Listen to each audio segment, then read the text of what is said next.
Dallas does have objectively lower property crime than SF. In SF, you have very high trivial. You don't have very high violent crime in SF. You have a massive amount of property crime, and that translates to a feeling of great insecurity for a large number of residents, because that casual property crime, getting your car busted into, getting things stolen, small things stolen from your car. I would still like to know some hard numbers on where it seems to go. Well, I understand. If you look at the numbers, what they will show you is that SF rates high for property crime, but it's a safe city. There's not high violent crime in that city. That's what the numbers will show you. Okay, there's much more property crime.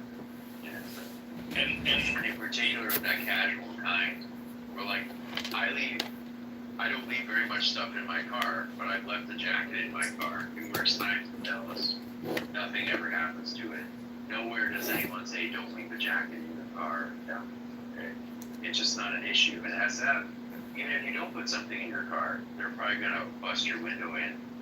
At least a few times, the people who were my roommates, they wouldn't even park their car in SF. They parked it in the South Bay because exactly that thing had happened. Well, I mean, here's the thing. I have lived in and around San Francisco. Some cases in San Francisco. I've been, like literally for the last 20 years.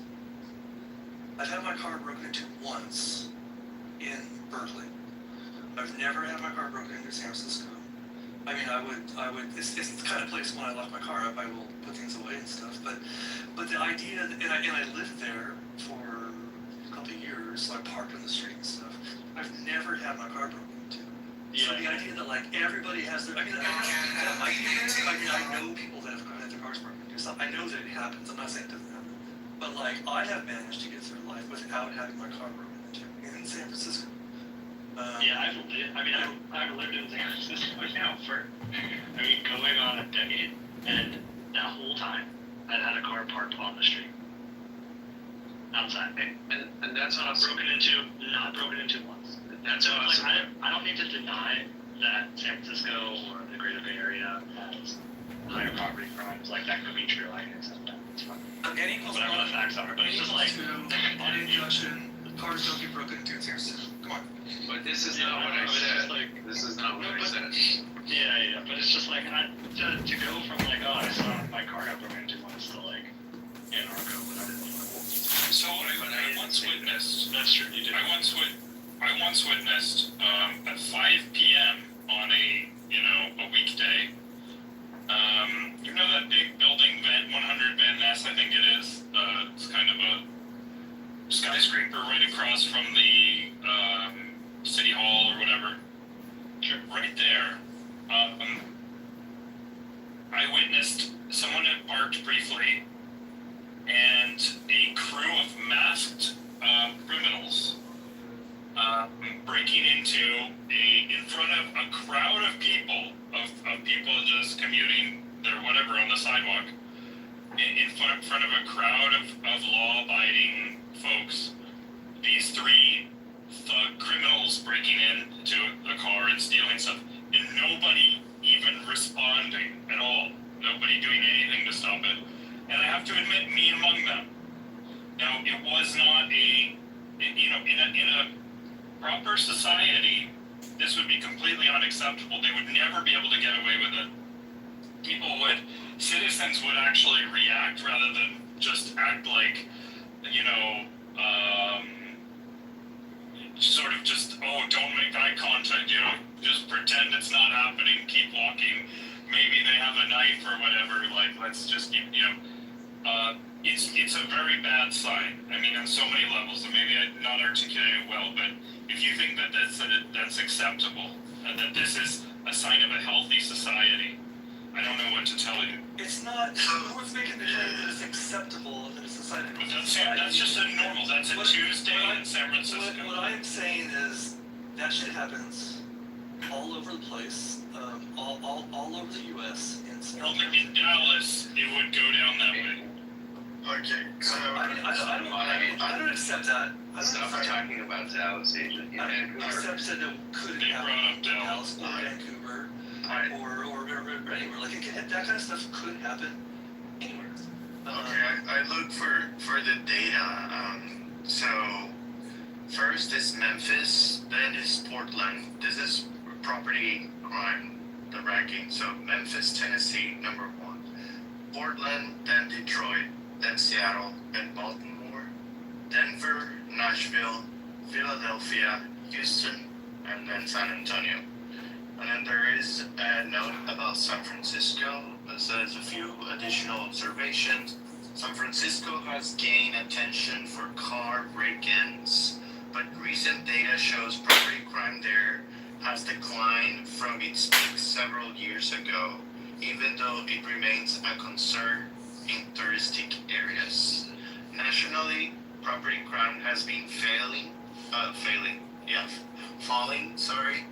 Preliminary FBI data indicate roughly 12% decrease in property crime from 2024 to 2025.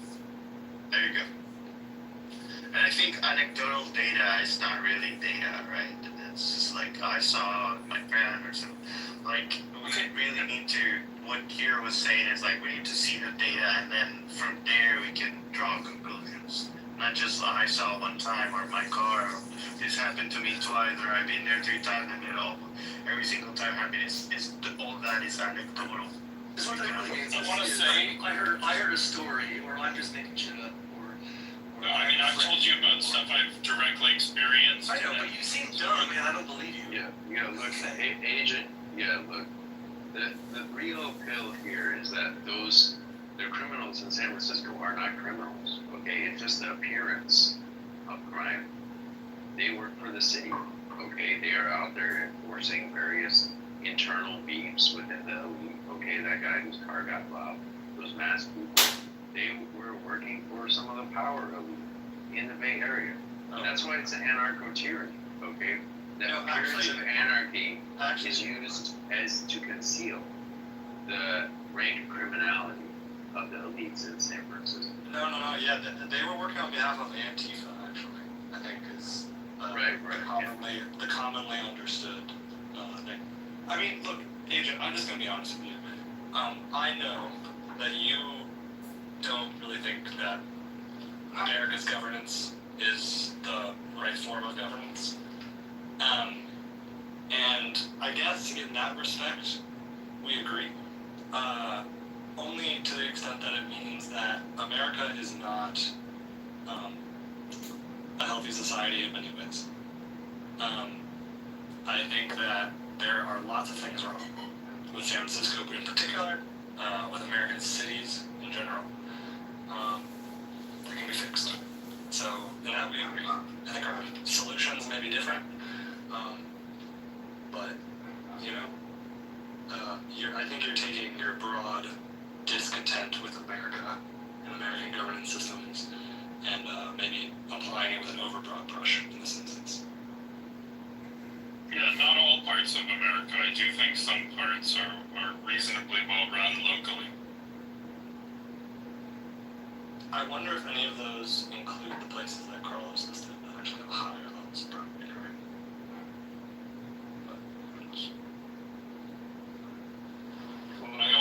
He did list, and I had my car broken into in Baltimore as well.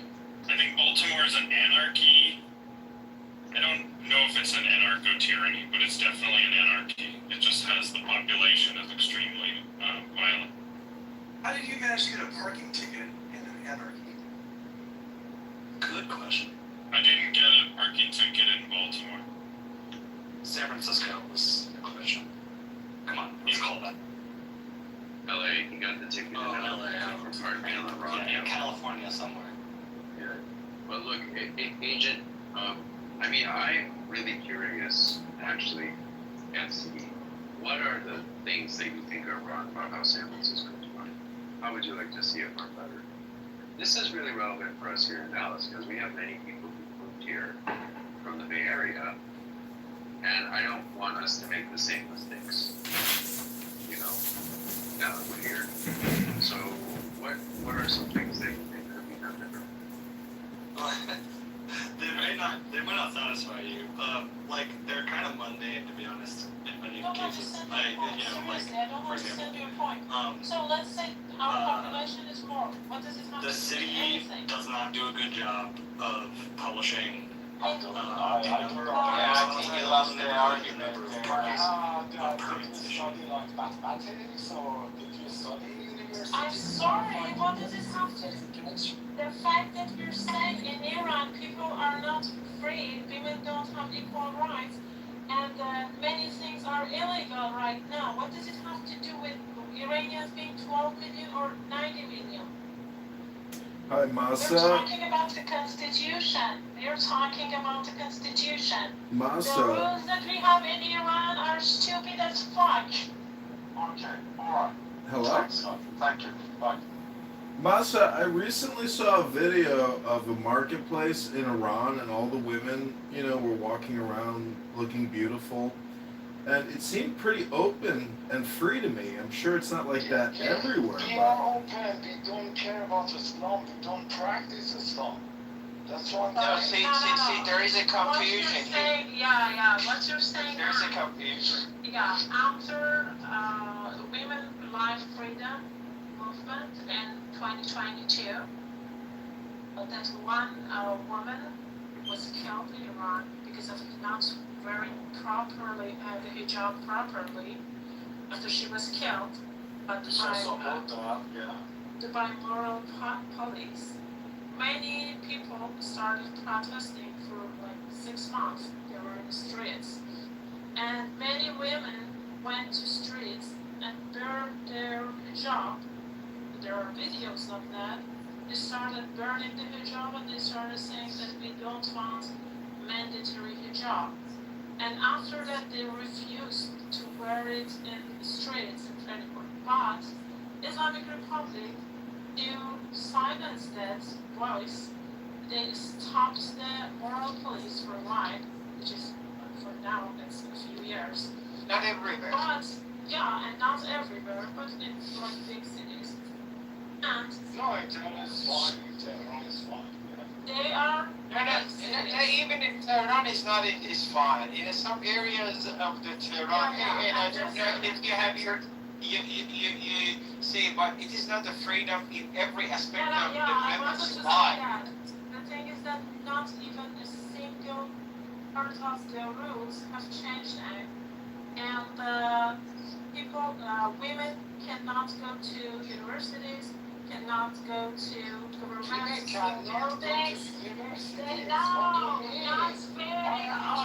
Shut up! Saying that they can't go to universities without a job. Yeah, be clear about that, please. If you let me see and not jump in everything, I can explain what I mean. Just let me finish. In women, not even a single rule has changed. It is still considered mandatory for women to have a job, but the moral police is not doing this as it was doing. It's not doing the same as it was doing before, because of the situation, because there is war, because there are a lot of other problems, and they don't want people to become even more angry. Okay, gotcha. Masha. And I just wanted to recap what Masa said. So those video footages that you are seeing, that even before the women life freedom at some particular area of the Tehran, you could see that. But the problem is that that is not comprehensive rule change. There is no rule change in the constitution. Still, it is mandatory everywhere you go. It is just a civil disobedience of the people at some particular part of the Iran. It doesn't mean that the rule change. It doesn't mean that the brutality toward the women has changed. And it is one of million aspects of the women's life in Iran. It's not just that. There are lots of other discrimination. It doesn't mean that if a women, some women at some particular part of the Iran, they freely dressed up, which I don't believe so. They're not freely. Maybe they don't have just a headscarf. And at the end of the day, you see that, you say, oh no, it sounds like European. No, it is not. It is just one aspect from the video you see. You need to go through the details of the day-to-day life of them and see how they are living. What are the rules? What are the divorce rules? Millions of the others. It is not within the time of this clubhouse to explain, but we can search it out. Alright, I mean, trying to dance. Shut the fuck up. When you hear someone speaking, you shut the fuck up. Disrespectful piece of shit. Oh, thank you And for by such the way- strong And moderation. by the way, to add one more thing to add is that now because of the situation, because of January massacre, and because of the ongoing war, Islamic Republic is trying to show off some they try to fabricate a view of Iran for the other parts of the world to say that this country is free, people have the freedom, and they're okay with this situation in Iran. So they keep filming the women are in the streets and happy, they have a happy life and everything, to show it to the foreigners and tell them people in Iran don't have that kind of problems, as you think, which is a lie. A woman chooses not to wear a hijab in Iran, that is a risk she is taking. She is taking the risk to end up like Mahsa Amini, being thrown into the bus, getting a seizure from being hit so hard into that bus that she dies at the police station. That is a risk that the women take themselves every day, and that is brave. Well, moderators, this The is... law did not change ever. They did not change the law on hijab. Don't be fooled. Moderators, in America, we believe that the absolute rule of the state shall be a function of the absolute liberty of each individual will. So, from a female perspective, the will of your average Iranian woman should be equal with the will of the government. And that type of equality is true liberty, the value of the self. And unfortunately, Islam as a religion, as a dogma, suppresses the individual liberty and will and freedom of the women of Iran. And this is enough justification for revolution and war against the regime, suppressing the will of the beautiful women of Iran. That is true. And, for women of Iran, we were born in Iran, we were raised in that country. Everything in our life we found a lot.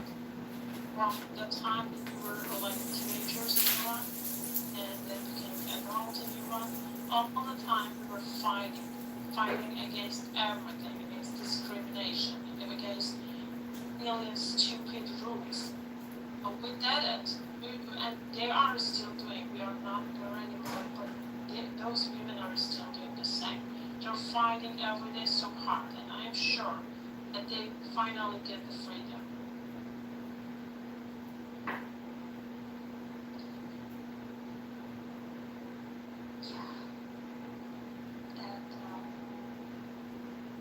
And I think it's just funny that some people, I don't know, doctors in Iran, who do you support politically, doctor? Doctor. Can I have a chance to talk, or I just gonna... Who do you support? Do you support IRGC? Of course not. I support all the Iranian women. But, No. I asked you a simple thing. You'll change the topic. Do I you said, of support course not. IRGC in this war? No. Fuck that. I didn't ask that, Masa. I asked, who do you support politically? No one. Because we don't have that guy, but I was supporting that shot because that was the only person that can change my completely. That's it. I was So supporting you're the Shah. different. Yeah. Yeah, good. At least you do have someone to lead. I said because we have no one else. I was supporting. Up to a certain degree, I agree with you. Yeah. I'm sorry, is it a bad thing? Should I don't No, it's not a bad thing, man. It's your opinion, and you're entitled to your opinion, to have your lead. As long as you're not with the IRGC, it's okay. It's my opinion. As long as you're not the IRGC and you're not a reformist, you're okay with that. No, fuck that. I'm Fuck not that. Mujahideen Yazid. Yeah, I'm not way. MEK. Oh, the No list way. goes on. Fuck that. No, that's great. The Shaw answer was great. I was surprised actually because of the answers you gave. So, but I have a question to you, Iranian. What's your position on those lefty activists trying to say, we don't want war on Iran because Iran they're silly. They're silly. Well, some of them are working with Islamic Republic. Some of the leftists, they are actually working with Islamic Republic. They're actually working with the reformists, and which makes them traitors. But some others, leftists, are just being very stubborn. They don't understand the situation, and they're totally crazy. Because if they have brain and they can think, they know that this situation is not the situation you should just be fighting with other groups. If you care about your country, you can keep fighting shoulder to shoulder with other people, and after Islamic Republic falls down, then there is election and you can choose the one that you want. But they don't understand this. It's not as simple as that. Master, can I be a average guy? I have no political education. I have no education at all. Okay. Can I be an average? You got no education. You got no knowledge at all. What? What? You speak English? You say you got no education. So are you retarded? Maybe I'm retarded. You need retarded people to support like a community, right? Well, never go full retard. And being retarded, even this word in England, Yeah. right? Right. To live in England, I doubt so. I doubt so. No, Probably, as you see in his profile picture is America. Okay. Yeah, probably. This word is banned in England. You cannot say that. Okay? Listen, I'm very. You can't say retard in England. No, What the fuck? you cannot say that. The communist country. No, It's not communist, but It's very inappropriate to say retarded because you could be offending Down syndrome If you people. say retard, excuse me, I have a question. What happens if someone in the UK says retard? you shouldn't say that. You shouldn't say that. No, retard is different from retarded. Retard means like a substance is no longer in its original form. And retarded means like someone with Down syndrome has a learning disability. Yeah? Created the English, they know what retard means, right? Right. They know what the retard means. They created that. Okay? Correct. In this country, okay, you have certain rules. It's not like we pay for people, we have like badass Negroes, we're gonna fuck that shit, blah, blah, blah. You have certain rules to this country you're gonna speak, okay? Correct. If you speak in Doctor, English, sorry, what you could say was that retard is considered offensive in the Right. UK, and for with that we would agree with that on the we would agree with you on no, that. I Yes, was it is talking offensive, to his but language. when you say it is against their rules, it means that if someone says that word, they will end up in jail or they would be fined or something like that. That's offensive. But you have a chance that you're gonna be sued, exactly what you said. Is the law retarded or is the law gay?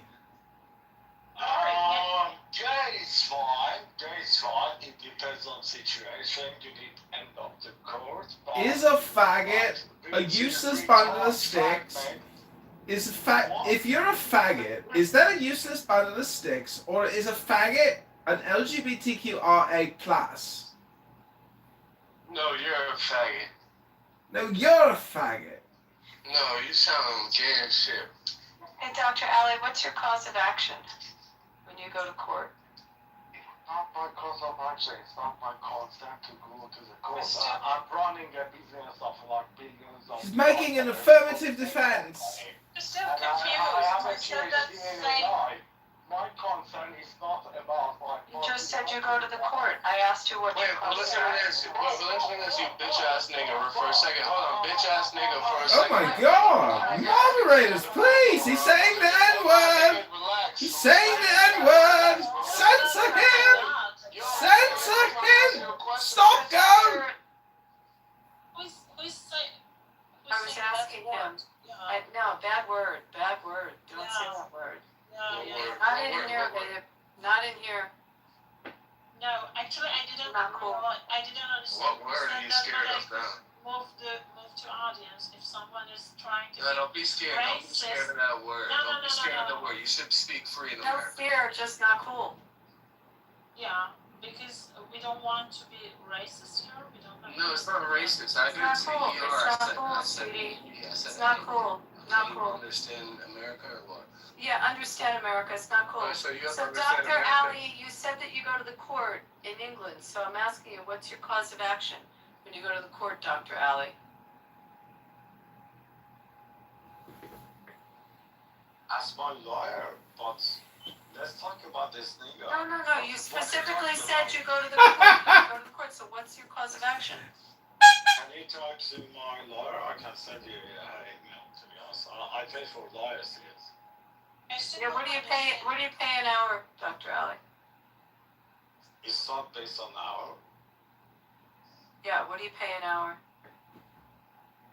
That's personal. Do you pay anyone? Yeah, what do you pay your lawyer an hour? That's so personal. What do you mean? No, what's your lawyer charge an hour? What's your cause of This action? line of questioning is redundant at this point.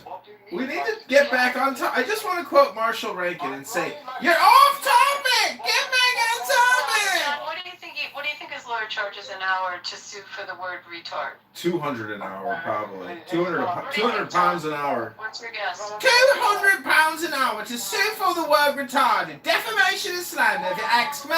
Talking about how many cocaine you're giving. Like, What? This grounds for lawsuit. Abby, how much do you charge an hour so I can sue Dr. Ali in court in London? In court in London, bro. No, doctor, I still don't understand. You said that people can be sued in the UK for just saying retard? I just want to say... What's your cause of action in the UK? You can't tell me, but you said people can be sued. Dr. Ali, do you speak Farsi? If you don't know, if you're not sure about that, okay, why do you say it as a fact? Wait, that's a fact. Do you want to talk to my lawyer? No, I'm asking you. You made the statement. I'm asking you. This is redundant. I want to talk to your lawyer right now. I want to talk to him right now. Let's get back on topic. Or she. ChatGPT too. Dr. Ali G, do you use he leaves? No, do you have a He's barrister here. or you're paying your solicitor? Which one are you paying? Solicitor, not barrister. And what are you paying an hour? It's getting off my company, not ours. Abby, don't you understand? This guy can't answer a question. So Obviously. please spare us the 5th or 6th time of the question.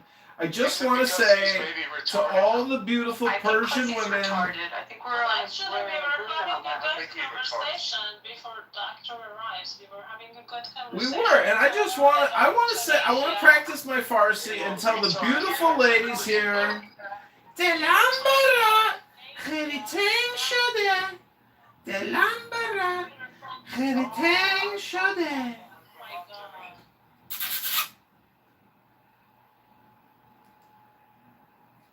Listen, you're going in a 3-minute timeout every time you interrupt anyone else. I'm trying to help you, Glow. I just want to say Delambara, heritain shode.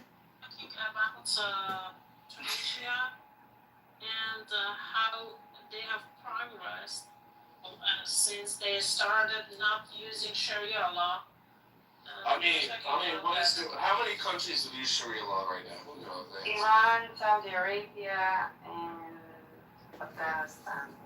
Right, let's compare them. How good are they doing economically to Oman? other Does places? Oman use it? Not well. Oman? Oman. Not really sure. Well, Oman is pretty rich. Egypt? Not Egypt? No, not Egypt, no. No, I don't think so. No, because Egypt has a Coptic community. I have a question. Why are so many Jews on this app always saying fuck Islam and fuck Muslims? Like, you guys should be smarter than that. I will say, never heard me say that. Hold on, Tango, or whatever your name is? You're talking to someone. You're talking to someone who spends a lot of time in Muslim countries, so you'll never hear me say that. John's been in rooms with me. John's recorded me. John, have I ever said that? No. You ever heard me say that? No, of course not. This guy's a piece of trash. No, you're not gonna say that. I'm not trying to listen. I don't want to make false points on your name. You can ask other people, but you won't hear me say that. Listen, Abby is a professional communicator. She wouldn't waste her time making derogatory, negative remarks. The real I spend a lot of time in Muslim countries. The real question is, if you are in an Islamic country, the law is gonna be Sharia. If you're in Egypt, if you're in Oman, if you're in Yemen, if you're in Syria, you can count on an Islamic court if you have a grievance or some type of legal problem. Smoking legal marijuana right now in California, so no, don't Oh, worry why, about they're that. made to dance a lot? 12 to 20 countries have Sharia. I just looked it Yeah, up. But I will say this, guys. Like, I realize this. I understand the hatred, particularly for Jews against Muslims, because of the hatred they have against them, with Muslims particularly. However, there's so many fucking Muslims around the world. Like, there's way different Muslims than other Muslims. Like, there's so. Yeah, you could be in Thailand where the Muslims are conducting terrorist attacks against the Buddhists. No, I'm finished. But don't just speak. Don't yell to me. No. Oh, sorry. On this app, sometimes you have to kind of loud mic, otherwise you never get to talk. Wonderful people there. Like, No, but no now one that seems there's to agree with you. You know, like even Indonesia. The Emiratis are like Like amazing Indonesia, people. you don't even think about that as a Muslim country. Yeah, It's the biggest Muslim country. think of Indonesia Okay, as a yeah, Muslim sorry, I country. don't know you personally, so. I do, but I think the Emiratis are amazing people. The Bahrainians are amazing people. Beautiful They're people, Muslims. handsome, and Yeah. beautiful too. Well, Emiratis are very handsome. Let's give a big warm welcome to Dr. Pee. Pepe. You guys say, I mean, Pepe, how were the elections in Arizona? I forgot to ask you. I Wasn't didn't, it? I'm not. Did you vote? Can I ask you that? He's a 1990s Democrat. Of course he doesn't vote. He's a former white Nazi supremacist from the trenches of Discord. That doctor won the primary on the Dems. Oh, Abby, if you heard what Pepe said about American Jews today, you'd get so sick to your stomach. Pepe made the most anti-Semitic remarks I've ever heard him made today about American Jews. It was so sickening to listen to. Shame on you, Pepe. You're not a grown man. You're an unprofessional little runt, like a gypsy from Corsica, like a little racist gypsy leprechaun midget with brain damage from boxing. Your anti-Semitism is disgusting. It's pathetic. It's so low IQ. It's the worst content. You don't even brand yourself as a comedian. I mean, you should be ashamed of yourself. Ashamed. An ashanda. Is that true, Pee? Did you make anti-Semitic remarks again? None of us did. Sig had a room and I was in it. Like, yeah, I was talking shit about it. So, what did you say that he I don't even want to fucking hear that shit. Well, no, we want to hear. Maybe you can rebuke it. What do you want to? I don't want to hear it. All right, Global, you had it. So. Abby, do you want to hear me? What Pepe said? I We're talking about it. What is the thing? He said that Israel are the spiritual niggers of the Middle East because they're sucking all the money out of America.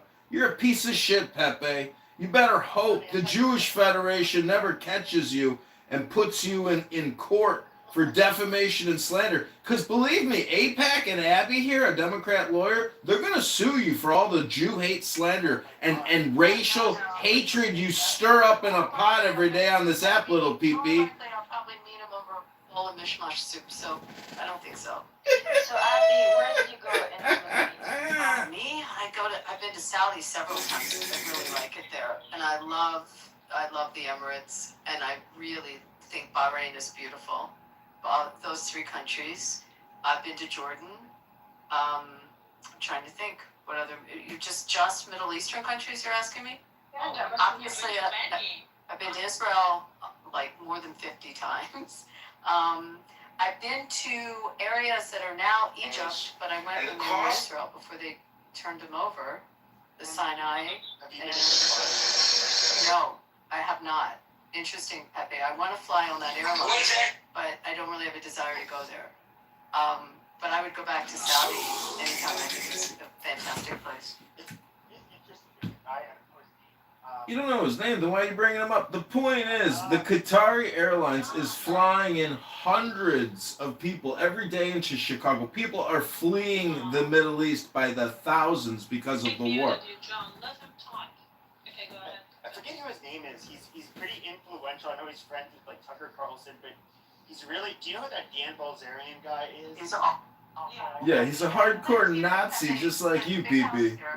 He's running in a primary. Yeah, he's a fucking retard. Yeah, and do you know what he said? He said about his opponent, who's Jewish and heavy set. He said, Randy. He said he's too fat to fit in the oven. That's what he publicly said. He's a low IQ. Yeah, he's very low IQ, and Randy will beat him in that primary. Not worried about that. But so there's this fuck. I'm trying to think of who it is from Qatar. He's like friends with them, and he kind of there's like obviously a lot of influence. I think even that guy Sneeko, he's like a young. I've never watched any of his shit. He's just a young shit, but he converted to Islam. He's an American, very popular influencer. But that Dan Bilzerian guy, I guess like that Qatari, he would fly him out on private jet out to Qatar. I think he lost a lot. He's getting sued by a number of people. His family had money, and I think he went through a lot of it. And he's got a lot of litigation against him, but I think he lost millions. I think his dad wasn't his dad like a scam artist? I don't know No. the whole story, but I know he had like a very ugly big house here. I don't know if it finally sold or not. He had like a vape company or something, all these. He was like the most like hedonistic ever. He didn't accomplish anything in life. Despite every opportunity he had to just he became an Instagram celebrity, and he was he admits that like he just like fornicated with all of these women and partied, and I just find. Did you ever see his Instagram? Have you seen it? It's full of women. I've seen the pictures of it that people will post. I've never checked it out, but I just find what I find really funny is that you get these people that just all of a sudden it's a grip. They found God. Some I don't know whether it's midlife or in their 20s, and they take on this very religious. I don't know. They have this religious transformation. They show like how they used to behave, but I just always find that ironic because being raised Catholic, going to Catholic school, I know people who've been religious their whole fucking lives. They don't say the shit that he says, or they don't. I can't help but think he's like making. Pepe, why don't you just cite something specific from his X account? Because I've looked at it extensively. I've commented extensively. He knows who I am because I personally, verbally insult him. He is one of the dumbest human beings, and the shit he writes is so stupid and offensive and racist and bigoted, xenophobic, evil, pathetic. Listen, I'm just saying, if you aren't academic, if you just come on here and do your little pee-pee dance show every day and do your anti-Semitic, stirring a pot of hate, There's a lot bigger problems than 12 million Israelis. There's 2.5 billion Hindus and Chinese Taoists and Buddhists and atheists to contend with. And all you do when you sit here and you talk about J words is focus on a very minority group of people. It's a tiny group. It's a group. It's the smallest group. It's as big as you. It's not barely even there. It's like just like you. That's why you attack it so much, because it's barely even there.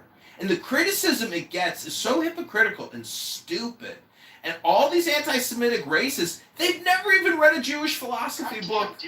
Goddamn! You're taking the Lord's name in vain? Listen, Dr. Peepee, try reading a book! Go to the gym, Dr. Peepee, read a book, do something with your life, get that fake spray tan off and get a real tan. I am complete. All of your time, you never got a spray tan in my life. Now, when it comes to I never got a spray tan in my life. With 15 different fucking phones and live stream it. Like, okay, you're really productive. Amazing. I know you're trying to be funny, but it's sometimes it's just like really grating and annoying. What is the argument? I don't understand. It's just an idiot. Hey Tala, by the way, what a beautiful mesa table. Thank you. Our food. Next to it, a drink, like a raki or uza, would be fantastic. Doctor, can you try again if you want to come up with And Abby, I want to ask you, Abby, what kind of law are you practicing? Not anymore, but I was corporate.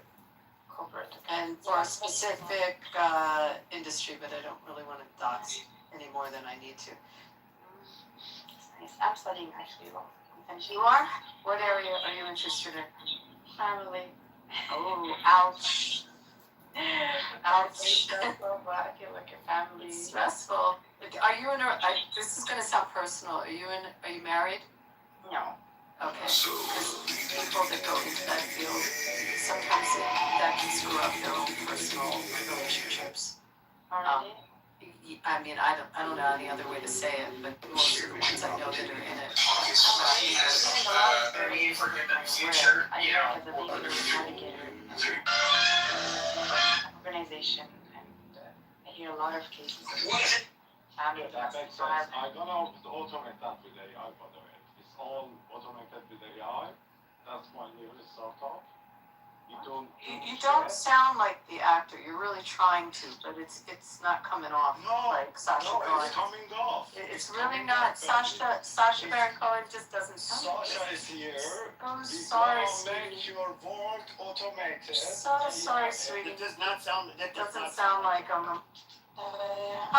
how funny was, I mean, every one of those movies. The Dictator was hilarious, and it was the first one. Bora. Let me ask you this question, Abby. Do you know like Apache Junction in Arizona? Yeah.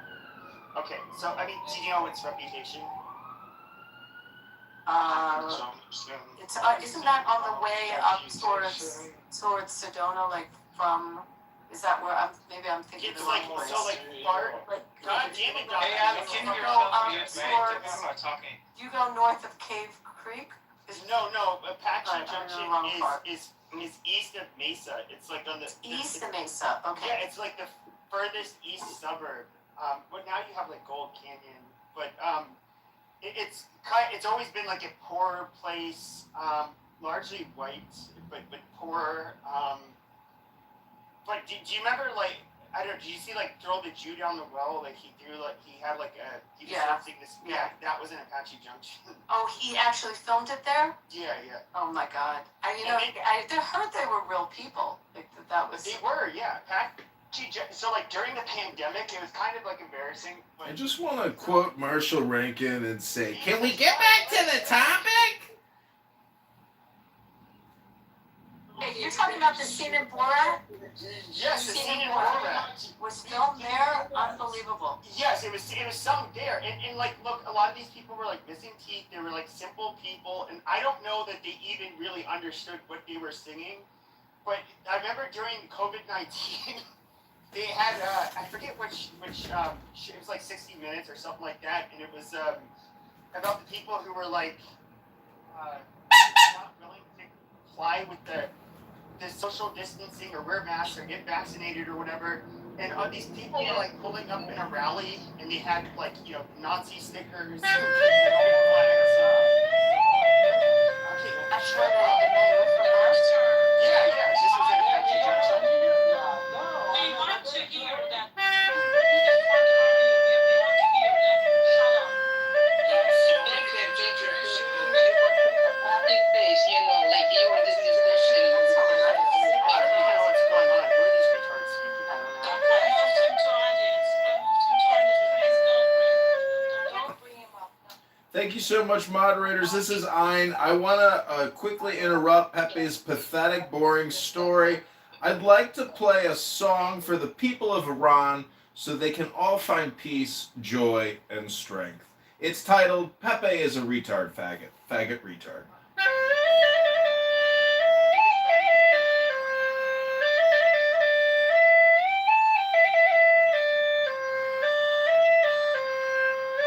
Pepe is a faggot retard.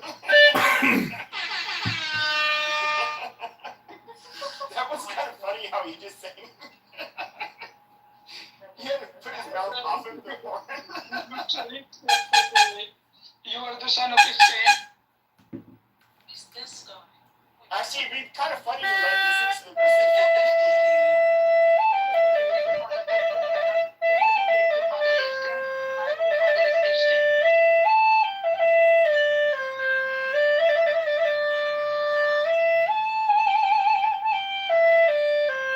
Pepe is a faggot retard.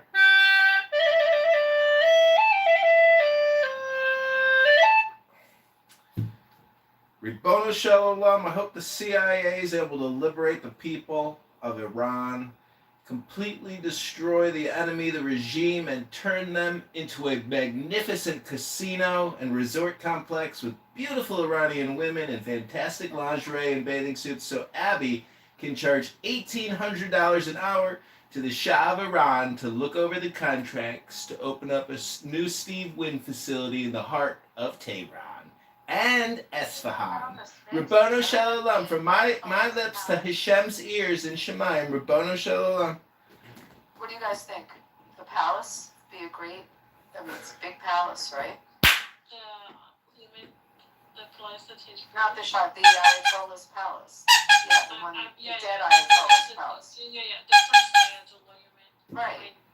Khomeini, like that would be great to turn into a resort property. Yeah, the casino. That's the strategy that Bally's is following. Abby, did you know in Chicago, we're about to open up one of the largest casinos in the country in downtown Chicago, a new Bally's casino? Did you know that, Abby? I actually know a lot about that company, John. A lot about it. Well, you could have invested in the new casino in downtown Chicago. Valley Manufacturing. What do you want to talk about? O'Donnell? You want to talk about the people who started it? The O'Donnells. Yeah, don't worry, it's public. I still like, I know Marion Adelson, people keep on talking about Adelson, not Adelson. So Adelson, they talk about her in Macau, and then I was watching like this video maybe like a week ago, and it was a guy who's like I guess a security professional. In other words, he's somebody who's very experienced when it comes to catching cheaters in casinos, and he was showing all of these tricks, which I thought were like really. I was like, wow, people really come up with the craziest shit to cheat the system. But he's somebody who I guess primarily spent his time in Vegas, but he was also working in Macau. And I guess like how does Adelson how did Westerners get a foothold into You really want to hear resorts in you want to hear Macau? the story? From the beginning? Yeah, I have no idea. So, all right, if I start boring you, you guys can stop me.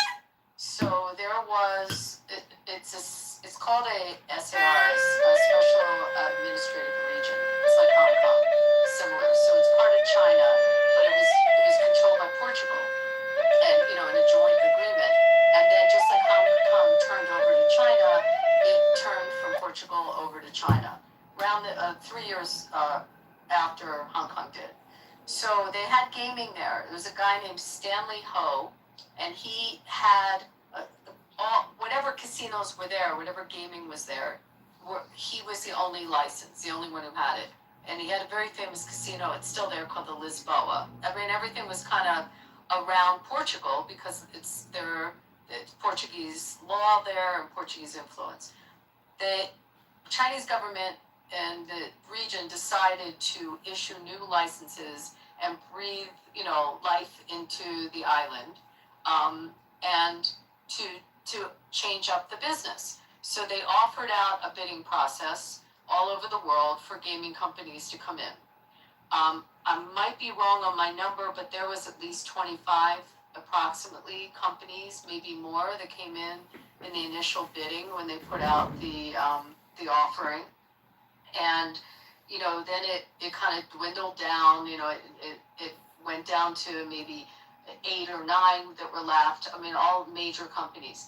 Ultimately, they had three gaming licenses to give out. So ultimately, those 3 licenses, one went to Stanley Ho, who had the existing properties. The other one went to Wynn Resorts, and the third one went to Las Vegas Sands, which was controlled by Sheldon Adelson at the time.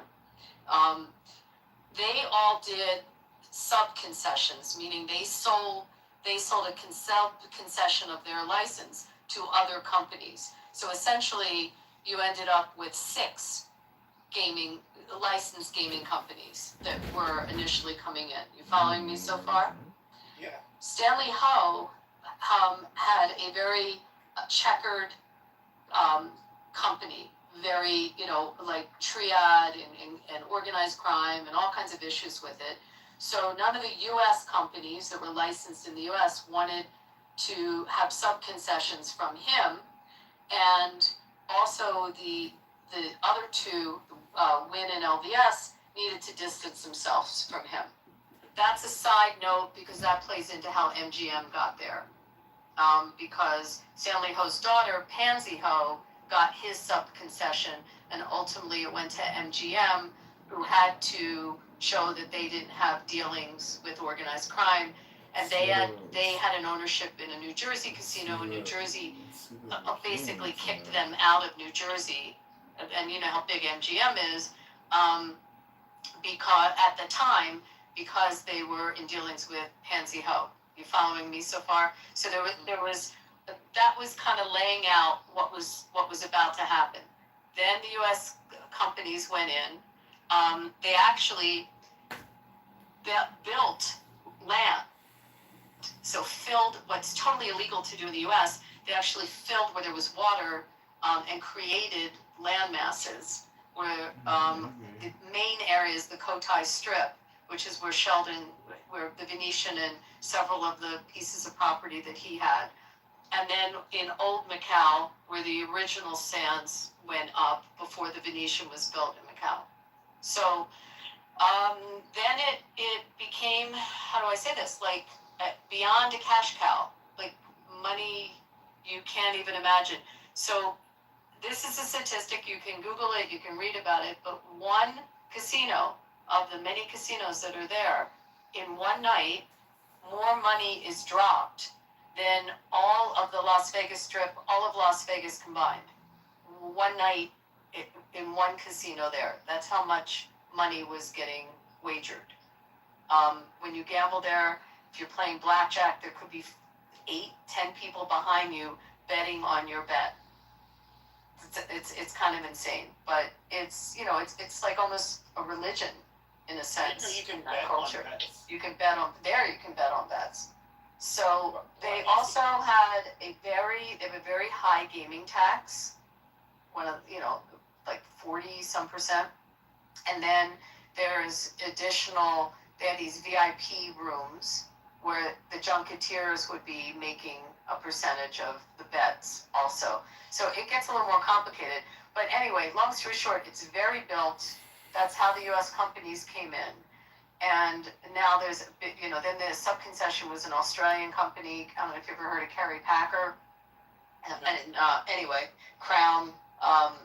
But sub-concessions came in and built up I mean, the Venetian there, the one in Vegas, like, you know, it dwarfs the one in Vegas. It's huge. Anyway, it's very, very successful, and it's what made these companies trade high. You know, I mean, as Vegas changed and became more hospitality, gaming was much bigger there. And then obviously LVS opened up the major casino in Singapore to expand the Asian gaming. That's kind of a nutshell on it. No, you explained it really well. I had no idea any of this stuff. The one thing that it's obviously a stereotype with Asians and gambling, but if you were to look at like the one, for example, where Asians are the most, where they're overrepresented in comparison to other people is literally gambling, crimes involving gambling. And you work in the industry. Is there like a cultural acceptance towards gambling within that you don't really see? Yeah, it's completely part of their culture. I mean, it's woven into their culture. But on a side note, in another conversation, we could talk all about how you catch cheats and what the eye in the sky is and how the camera systems work. And you get trained to look, you know, to watch for sleight of hand. You know, obviously equipment. You have safe games where you have gaming commissions. Like Vegas is a very safe game. The roulette wheels are calibrated every week. You know, they check them for any magnet systems that come in. I mean, there's ways that cheats have been cheating for years.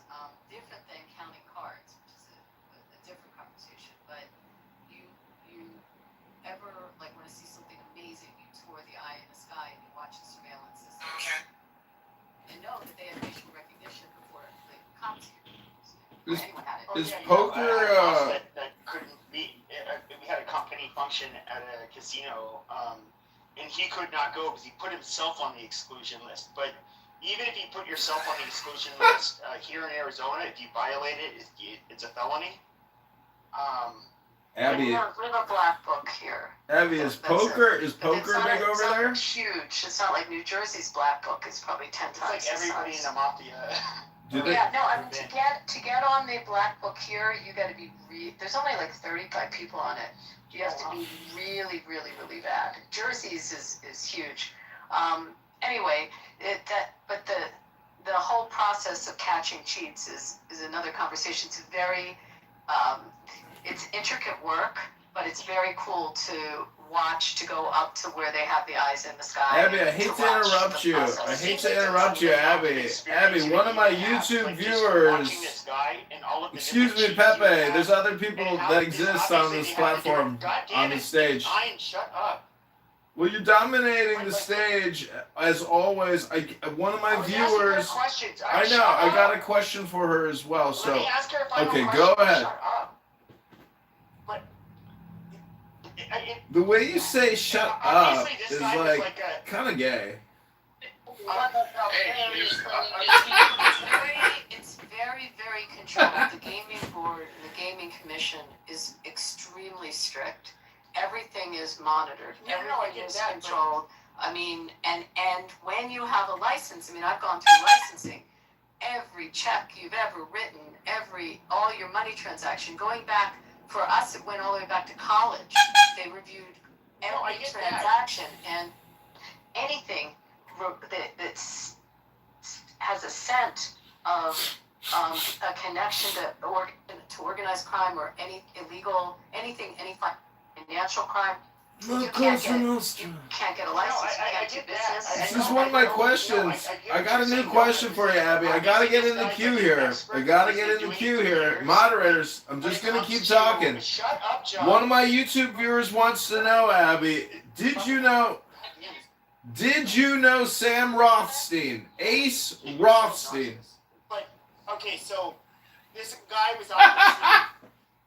They brought him on because he's, I'm guessing, like a very well-respected and experienced, security guy that can catch the cheating. But it seems like the methods are so subtle and so advanced that you would the learning curve to be able to detect who is cheating would be like that must be a really hard job to be able to catch these. You can take.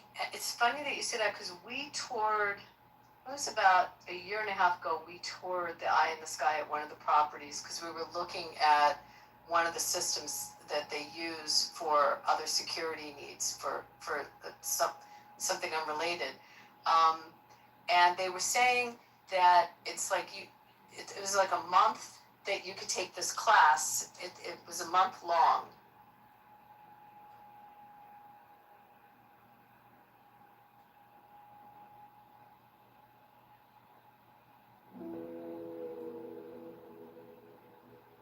Just a vessel in the static. Next, the following text is between the points of the pentagram, starting at upper right. The words below.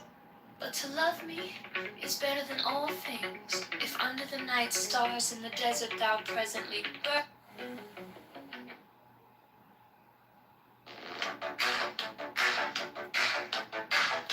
Watermelon rainbow. Watermelon rainbow, watermelon rainbow,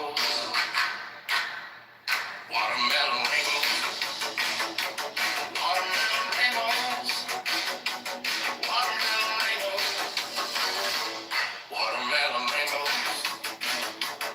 You look orange. Hey,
Catching neon futures, catching neon futures, catching neon futures. Living orange. Hey, hey.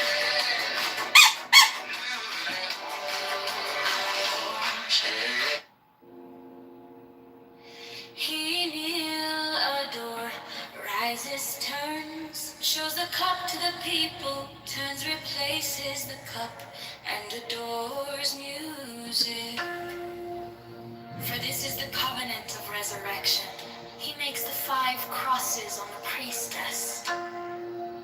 Accept, O Lord, this sacrifice of life and joy, true warrants of the covenant of resurrection.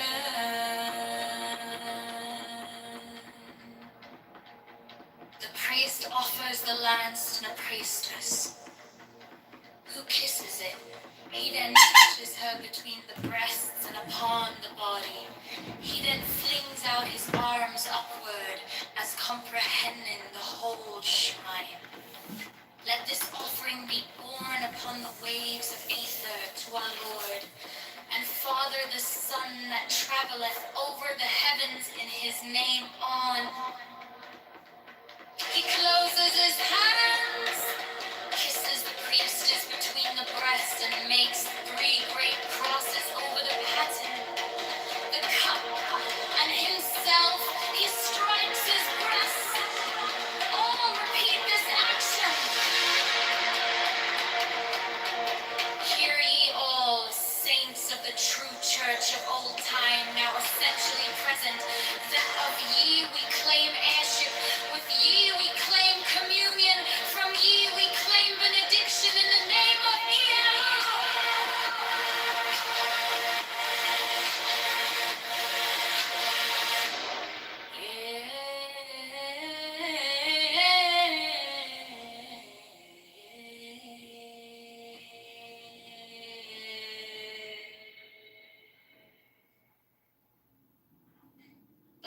with me is better than all things. If under the night stars in the desert thou presently burnest mine incense before me, invoking me with a pure heart, and a serpent flame therein, thou shalt come a little to lie in my bosom. For one kiss wilt thou then be willing to give all. But whoso gives one particle of dust shall lose all in that hour. Ye shall gather goods and store of women and spices. Ye shall wear rich jewels. Ye shall exceed the nations of the earth in splendor and pride. But always in the love of me, and so shall ye come to my joy. I charge you earnestly to come before me in a single robe and covered with a rich headdress. I love you. I yearn to you. Pale, purple, pale, voluptuous. Oh, what pleasure and purple and drunkenness of the yellow sense. Desire you. Put in the wings and arouse the coiled splendor within you. Come unto me. To me.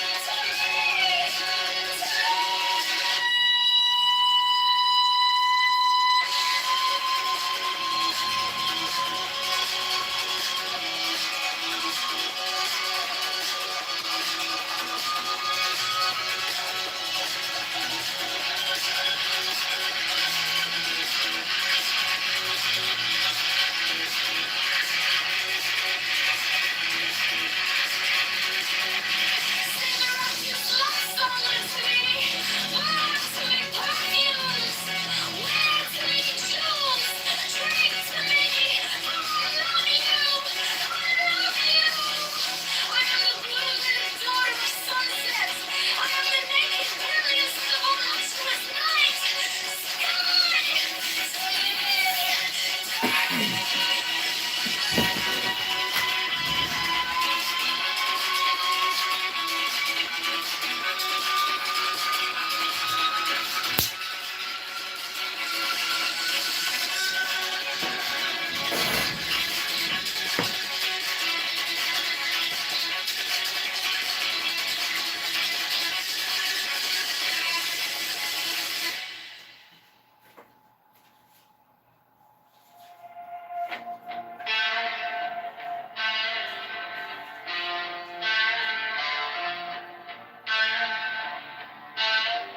You said elections coming Tuesday. By Thursday, signs are on. See the posters on my corner. Name in red and white and strong. Phone lights up with all the headlines. Futures calling, streets undone. Every ward and every station, every vote, it starts with one. John Kitover, Chicago rising. For Chicago, man, I'm over time. Make it count, time to stand up. John Kitover, shaking it up. Tax reform for every block inside. Liberate and lift us up.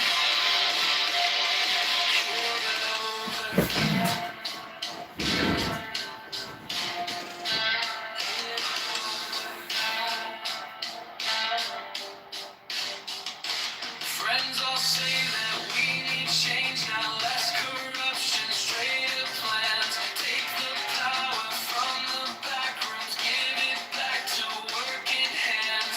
Every train and every schoolyard, every small shop on the block needs a leader for the city.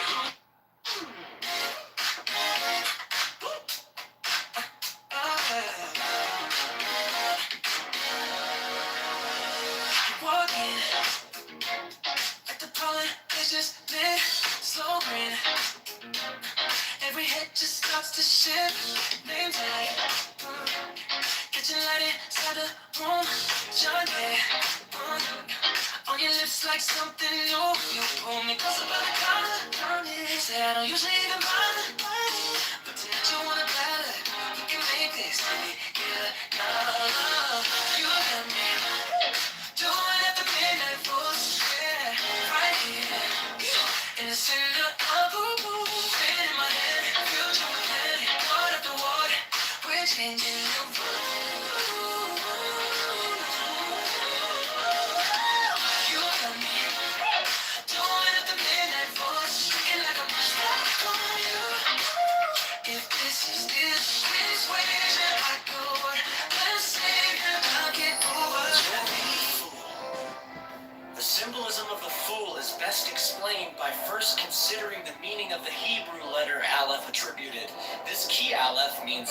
oxen symbolize the motive power in agriculture because they were used to pull plows. Answer, agriculture is the basic form of civilization.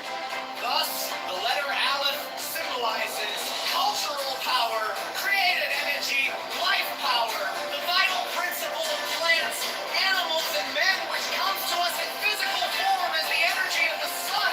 This principle is also called life. Breath.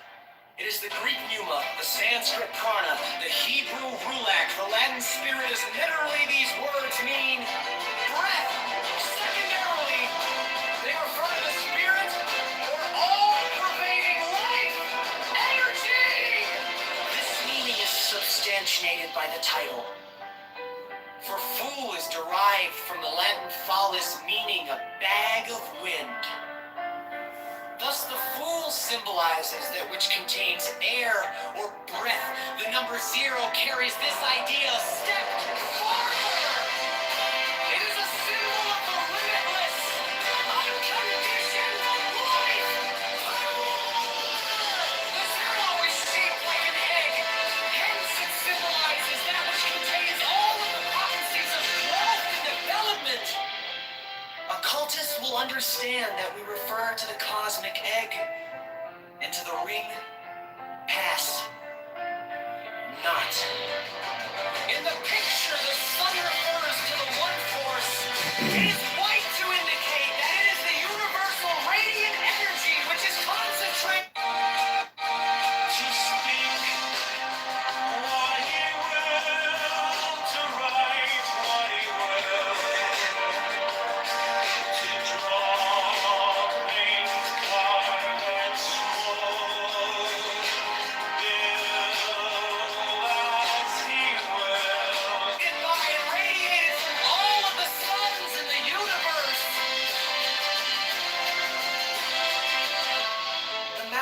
Represent the abstract mathematical conceptions which are behind all knowledge of nature as such.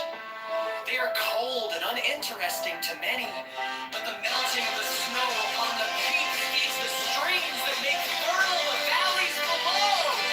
So will the principles of ageless wisdom feed your consciousness and make fertile your mental imagery, thus transforming your life. The fool is eternal youth. He shows that the one force never ages, is always at the height of its power. His attitude expresses confidence and joyful aspiration. The wreath around the fool's head symbolizes the vegetable kingdom, also victory. The wand is will, the wallet, memory. Force manifest itself. The little dog symbolizes the intellect, the merely reasoning mind. He is a faithful companion, but must have a master. The magician. The title refers to man as the director of the force by which he transforms his consciousness and reaches the stage known to occultists as initiation. The number 1, which is geometrically symbolized as a point, means concentration, attention, a limiting of the field of activity. This refers to the practice which is absolutely indispensable to all aspirants for truth. Until you have learned how to concentrate, you cannot perform the great work. Study this key carefully, and it will help you to learn to concentrate, for its symbolism was created to that end. The roses of the arbor symbolize desire, and it has been wisely said that desire is the motivation of evolution.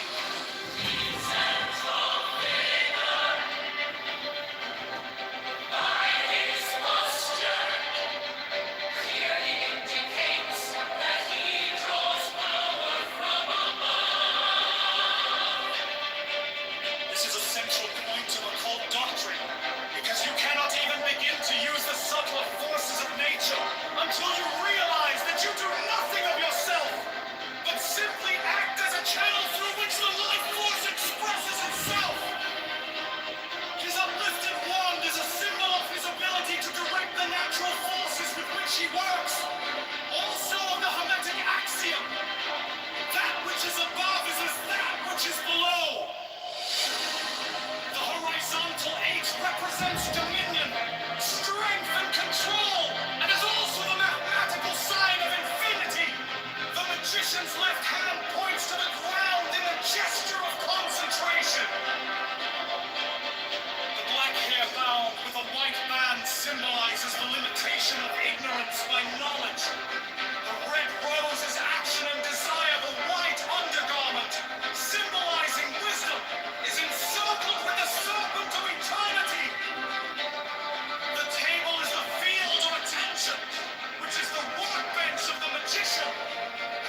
action and physical embodiment.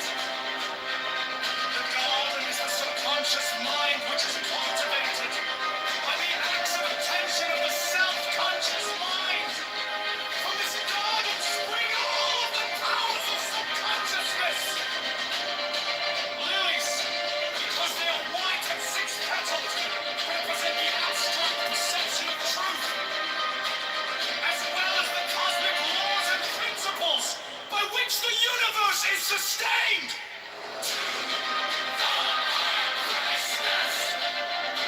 The astrological attribution of K2 is the moon. The moon is a reflector of sunlight, and thus is a symbol of reflection, duplication, as in a mirror. Like ideas, the crescent moon is cup-shaped.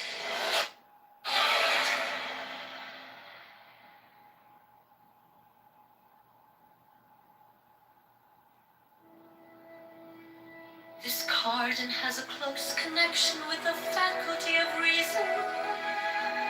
When we consider reason as insight or mental vision. Physical sight is also meant here, and the orange background is symbolic of the sun, source of the light by means of which we are able to see. The mountain represents the fiery activity of Mars and Aries, which are attributes of this key. Aries is also symbolized by the ram's heads on shoulder and throne, and Mars by the steel armor with which the emperor is clad.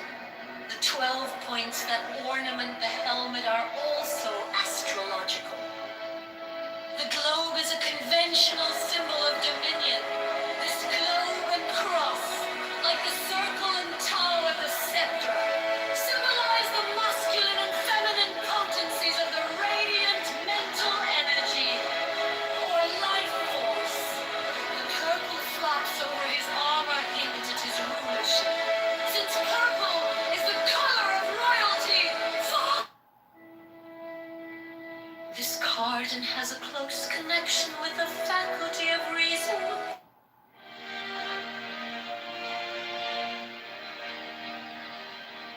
Apart or to separate. In addition to that, the zodiacal sign. Gemini is attributed to this key. Gemini. Force manifests itself. The little dog symbolizes the intellect, the merely reasoning mind. He is a faithful companion. Force manifests itself. The little dog symbolizes the intellect, the merely reasoning mind. He is a faithful companion, but must have a master. The magician. The title refers to man as the director of the force by which he transforms his consciousness and reaches the stage known to occultists as initiation. The number 1, which is geometrically symbolized as a point, means concentration, attention, a limiting of the field of activity. This refers to the practice which is absolutely indispensable to all aspirants for truth. Until you have learned how to concentrate, you cannot perform the great work. Study this key carefully, and it will help you to learn to concentrate, for its symbolism was created to that end. The roses of the arbor symbolize desire, and it has been wisely said that desire is the motivation of evolution.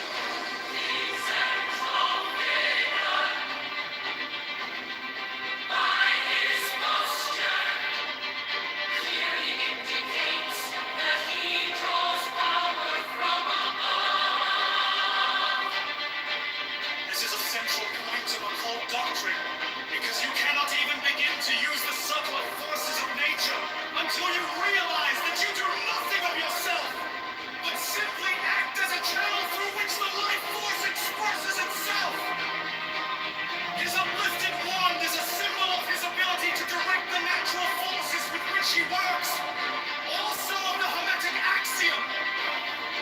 which is above is as that which is below. The horizontal H represents dominion, strength, and control, and is also the mathematics. The little dog symbolizes the intellect, the merely reasoning mind. He is a faithful companion, but must have a master. Magician. The title refers to man as the director of the force, by which he transforms his consciousness and reaches the stage known to occultists as initiation. The number one, which is geometrically symbolized as a point, means concentration, attention, a limiting of the field of activity. This refers to the practice, which is absolutely indispensable to all aspirants for truth. Until you have learned how to concentrate, you cannot perform the great work.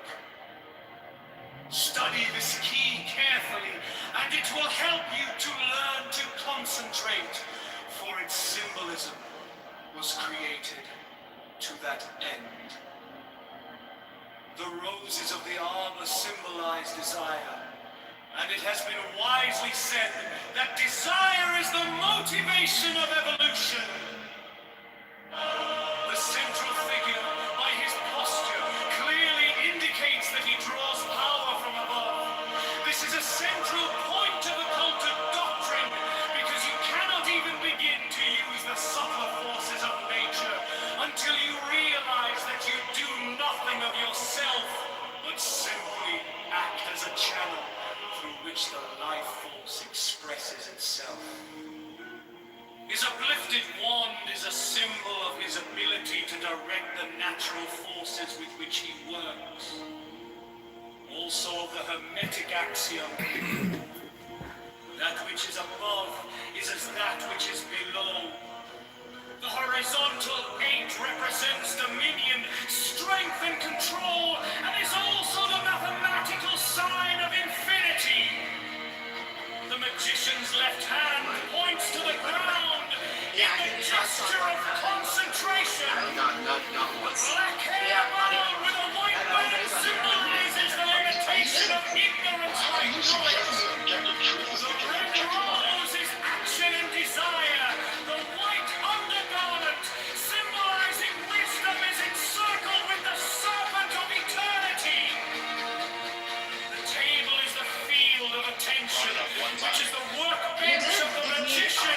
The implants are the wand, cup, sword, and pentacle. They represent fire, water, air, and earth.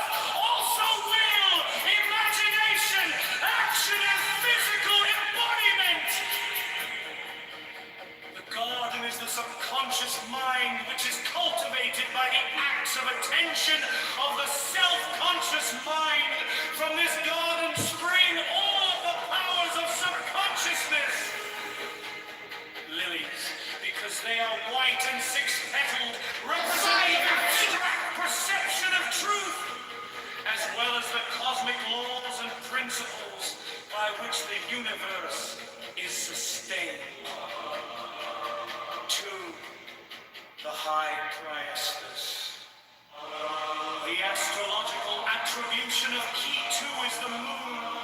The moon is a reflector of sunlight, and thus is a symbol of reflection, duplication, as in a mirror, and ideas.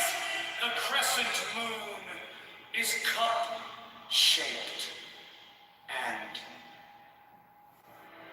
force manifest itself. The little dog symbolizes the intellect, the merely reasoning mind. He is a faithful companion, but must have a master. 1. The magician. The title refers to man as the director of the force by which he transforms his consciousness. and reaches the stage known to occultists as initiation. The number 1, which is geometrically symbolized as a point, means concentration, attention, a limiting of the field of activity. This refers to the practice which is absolutely indispensable to all aspirants for truth. Until you have learned how to concentrate, you cannot perform the great work. Study this key carefully, and it will help you to learn to concentrate, for its symbolism was created to that end. The roses of the arbor symbolize desire, and it has been wisely said that desire is the motivation of evolution.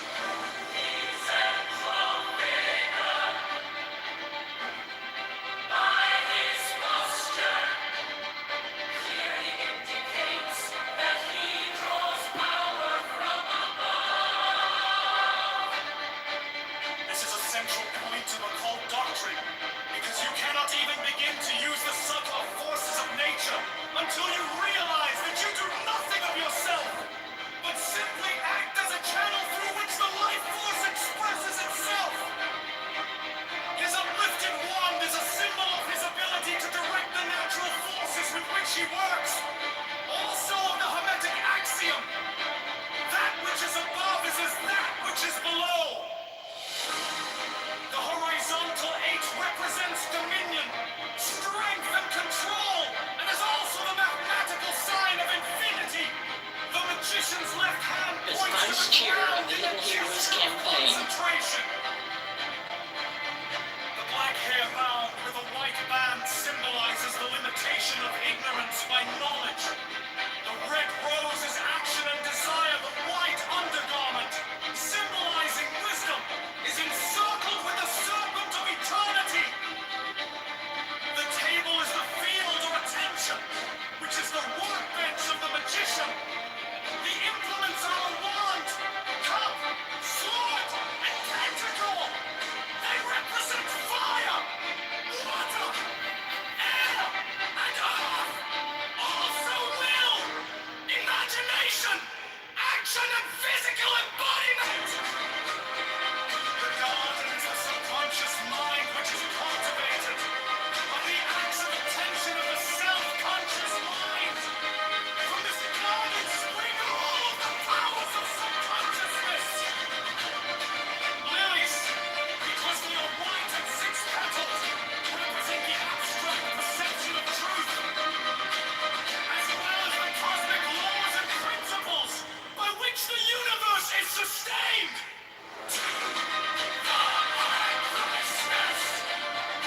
The astrological attribution of Kitover is the moon. The moon is a reflector of sunlight, and thus is a symbol of reflection, duplication, as in a mirror.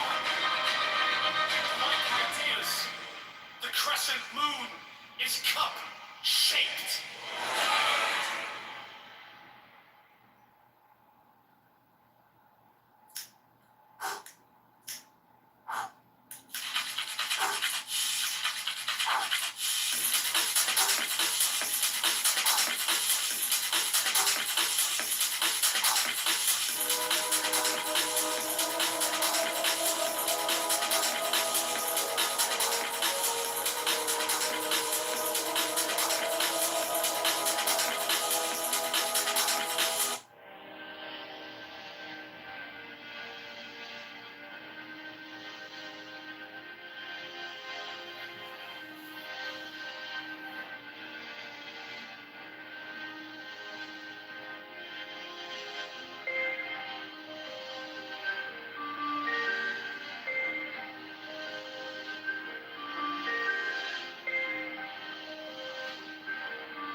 manifests itself. The force manifests itself. The little dog symbolizes the intellect, the merely reasoning mind. He is a faithful companion, but must have a master. One. The magician. The title refers to man as the director of the force by which he transforms his consciousness and reaches the stage known to occultists as initiation. The number one, which is geometrically symbolized as a point, means concentration, attention, a limiting of the field of activity.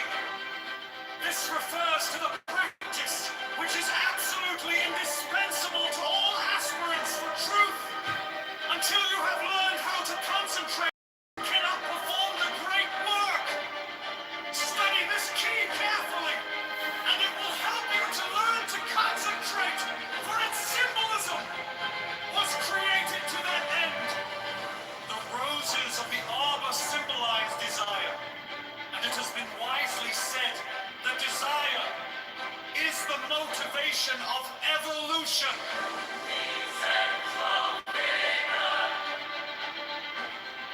By his posture, clearly indicates that he draws power from above. This is a central point of occult doctrine, because you cannot even begin to use the subtle forces of nature until you realize that you do nothing of yourself, but simply act as a channel through which the life force expresses itself. His uplifted wand is a symbol of his ability to direct the natural forces with which he works. Also of the Hermetic axiom, that which is above is as that which is below. The horizontal H represents dominion, strength, and control, and is also the mathematical sign of infinity. The magician's left hand points to the ground in a gesture of concentration. The black hair bound with a white band symbolizes the limitation of ignorance by knowledge. The red rose is action and desire. The white undergarment, symbolizing wisdom, is encircled with the serpent of eternity. The table is the field of attention, which is the workbench of the magician. The implements are a wand, cup, sword, and pentacle. They represent fire, water, air, and earth. Also will, imagination, action, and physical embodiment. The garden is a subconscious mind which is cultivated by the acts of attention of the self-conscious mind. From this garden spring all of the powers of subconsciousness. Lilies, because they are white and six-petaled, represent the abstract perception of truth, as well as the cosmic laws and principles by which the universe is sustained.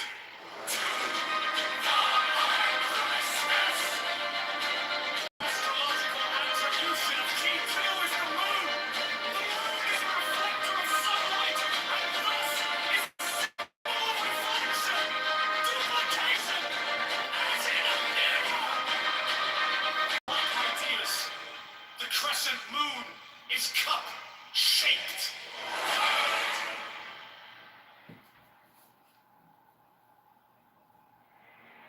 Force manifests itself.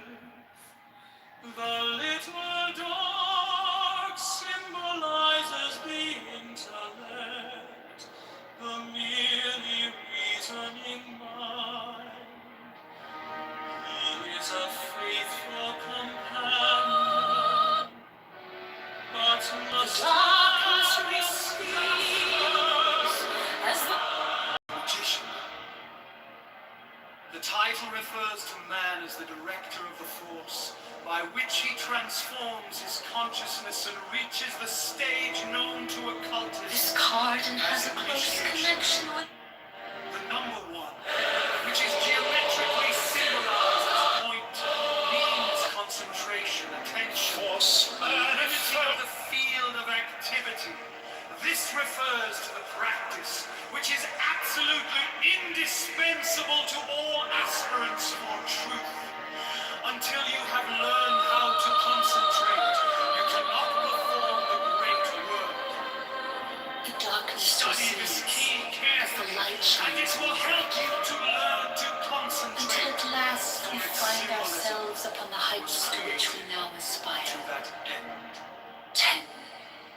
The wheel of fortune symbolizes and it has is the been key wisely word said assigned to that the wheel of desire is the fortune, motivation of evolution.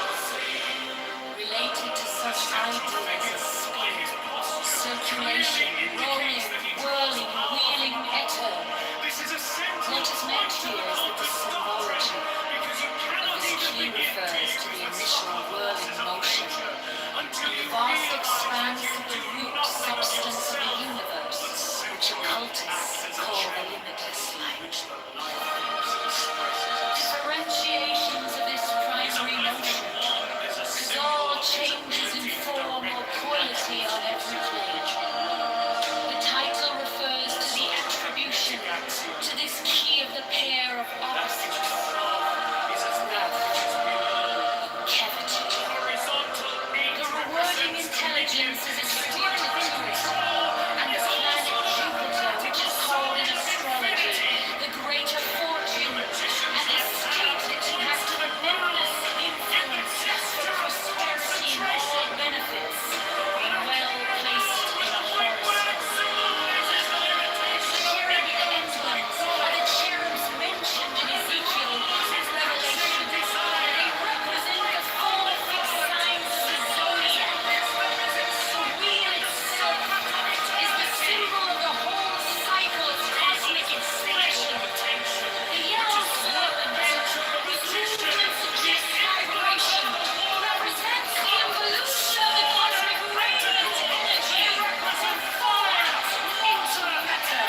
The jackal-headed smarnus represents the evolution of consciousness from lower planets to higher. Finally, the Sphinx typifies the real self of man, having finished its evolutionary journey. In this cycle, All of the powers of subconsciousness. Lilies, because they are white and six-petaled, represent the abstract perception of truth, as well as the cosmic laws and principles by which the universe is sustained. To the high priestess. The astrological attribution of key 2 is the moon. The moon is a reflector of sunlight, and thus is a symbol of reflection, duplication, as in a mirror, and ideas. The crescent moon is cup-shaped and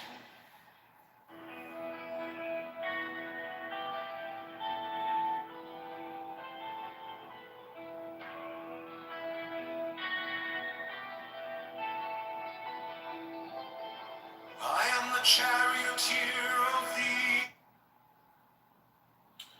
Hi, Beaver, I heard you're the problem.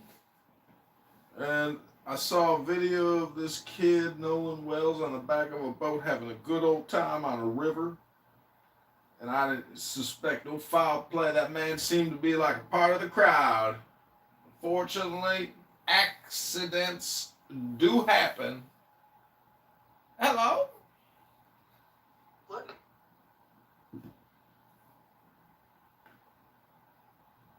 Do the Bill Clinton voice. Hey, Monica, could you send Monica in here? Hey, darling.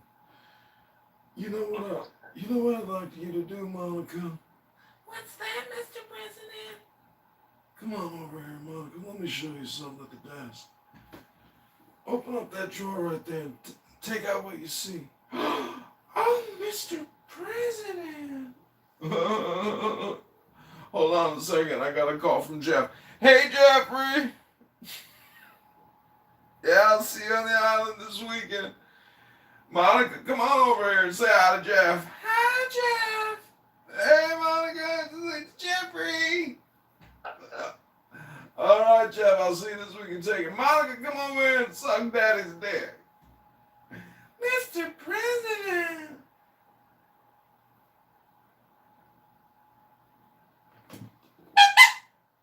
Dum-bum. You should do stand-up. I do stand up. I only have 150,000 fucking videos up on YouTube, dude.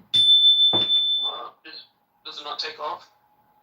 No, it's the smarter version of stand-up. Stand-up is for losers. Those are people who go out and drink and waste all their time in bars with other losers. Like, if you compare what those losers have to what I have, like in terms of like content and digital assets, I'm like on the cutting edge. Most people are, living in 1999 in the bar scene. Hello?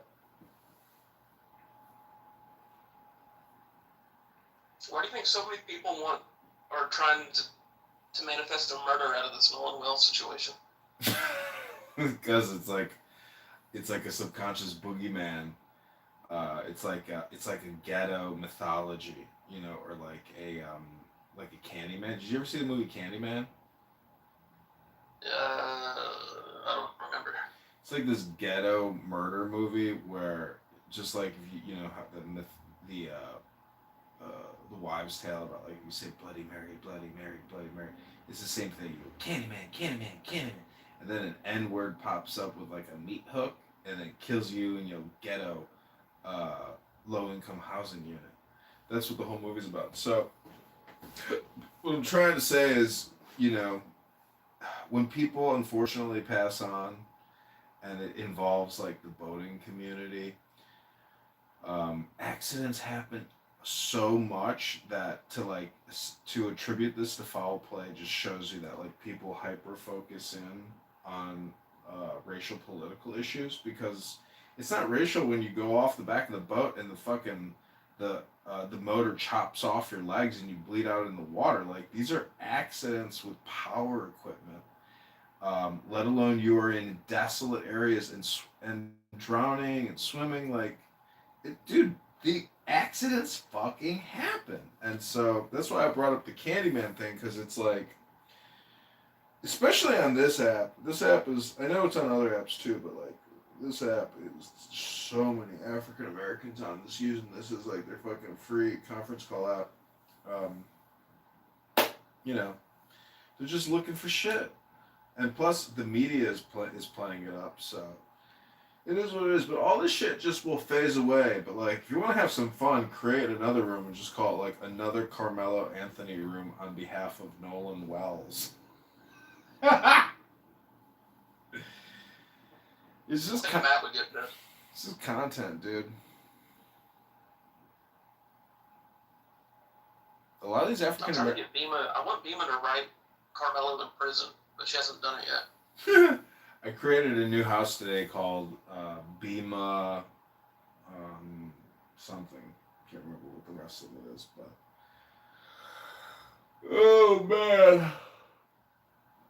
I wanted to tell her that I actually kind of figured out a way to make structural white racism work in conjunction with reparations.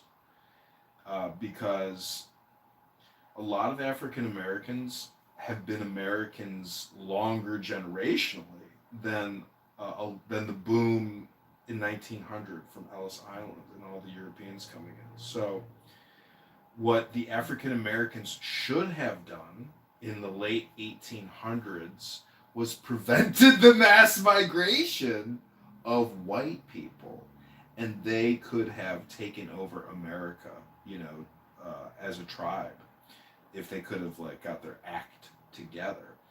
But because of structural white racism and Jim Crow and redlining and all this like suppression of African Americans, you could make the argument that African Americans are due reparations, but you'd have to admit that they were politically unable or didn't have the willpower. That's the question. Is it their willpower, or is it actual structural white racism and suppression of their willpower, which wasn't able to manifest because of, toxic white structural racism? So that's how I would identify the key time period where they lost big time, because the American population exploded around 1900. So that's my explanation for reparations and why they got shafted so bad after liberation from slavery. What do you think? Yes. So you're basically saying they had their chance and they blew it? They had their chance and they blew it to become the majority or like a superior minority. They had that opportunity, but because of Ellis Island and mass European migration, they lost whatever hand they had. They lost it. So that's why it's a little hypocritical as as a white American European whose grandparents came over in 1900 to shit on an African American who's generationally longer in this country. And so that's why I say, like from a Republic perspective, you could make the case that they were shafted and are due reparations. But there's two types of reparations. There's the individual plaintiff reparation, and then there's the class action reparation. But the numbers are so stupid that but plus, anyways, this guy Boutros, Attorney General, he's already figured it out that the Equal Protections Clause in the 14th Amendment, you can't create racial hierarchies and fund it. It's against the history of our progression of political thought and law. So reparations are out of the water, but I just think from a historical perspective, African Americans should make a big stink about 1900 and how they got shafted in terms of demographics. And maybe Dr. Peepee, the pseudo-intellectual historian who knows everything about these weird little minute things, which are so I thought that was stupid. Franklin Rankin.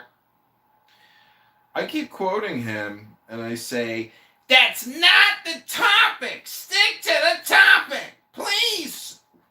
Like it is, he is such a bitch in these rooms. The way he talks to people, especially in Gary Bumgarden's room with his green bean and how the green beans can interrupt and pick apart your questions. Like he got roasted by Smurf or Homer or whatever he goes by. He was like, "Shut your fucking hole, Marshall.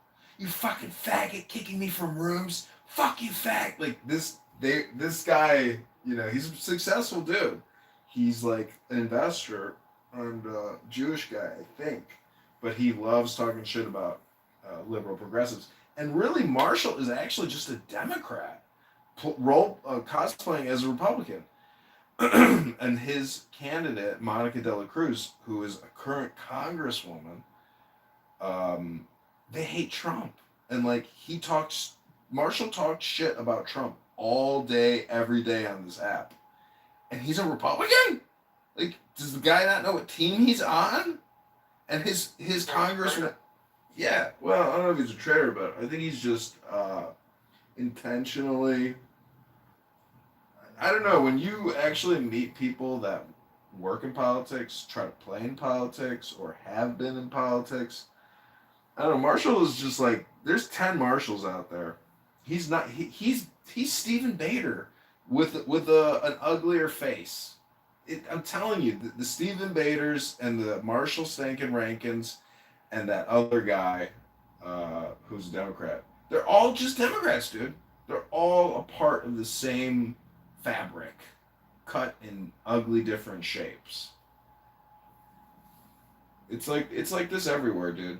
I'm telling you, this country is Democrat. It's so few Republicans. It's unbelievable. But anyways, back to Nolan and his Yeah, I'm event. so sorry for being white. Or guilty, I mean. No, not in the slightest, because I know where my great-grandparents came from, and they went through Ellis Island. So I have no role or part or play in this drama that happened here in 1865, etc. So I think my conscious... Back in grade school, when you were in class and you were watching a scene in a movie that depicted slavery or mistreatment of black people, did you feel a tingle inside, or did you feel sorrow? Well, I didn't really know just how brutal African American slavery was in this country, like with the masks and like the neck devices and a lot of stuff. And so as a child, I just had no feelings because I was never really shocked with the truth of slavery or punishments for slaves that misbehave, etc. Like I mean, have you ever thought about like what it would have been like to own a plantation and you had 300 slaves that worked on your plantation and you had to basically run them industrially, psychologically, physically, mentally, nutritionally, housing, clothing. Like they're your horse that you have to like take care of because each slave is worth like 300,000 at the time in today's dollars. So you have basically a robot body that you have to treat well to preserve your I don't investment. think they were worth that much. I think they're probably like 40 to 50,000. You could look it up. I was shocked that it was like in the hundreds of thousands. Yeah, because think about it. Like getting a robot from Africa is expensive, even back in 1865. And like if your plantation is doing 1 million plus a year, I don't know. Anyways, you could like run the numbers, but I've read that the average slave got to keep more in his or her productive output than the average taxpayer gets to keep today. So you go to work 3 to 5 days to pay your federal taxes, but a slave only went to work 2 out of 5 days to pay for his own personal upkeep based on whatever that plantation slave owner would provide in terms of minimal housing, medicine, food, clothing, etc. So I know that's like a very horrible thing to say, but I have read that they've actually picked the numbers apart, um, and statistically, slaves got to keep more than your average income earner here today because we're paying almost 50% in taxes at this point. Hello? They got to keep something.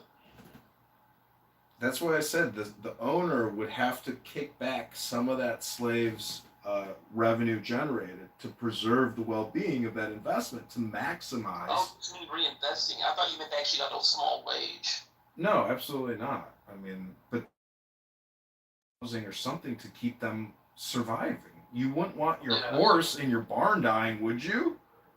That's why I say you gotta like really try to like role play this out in your own head to understand what it was like to own slaves. It's not something that you can just like pass off and say, yeah, like you never thought about it. Like it's they are part of your lifestyle, you know?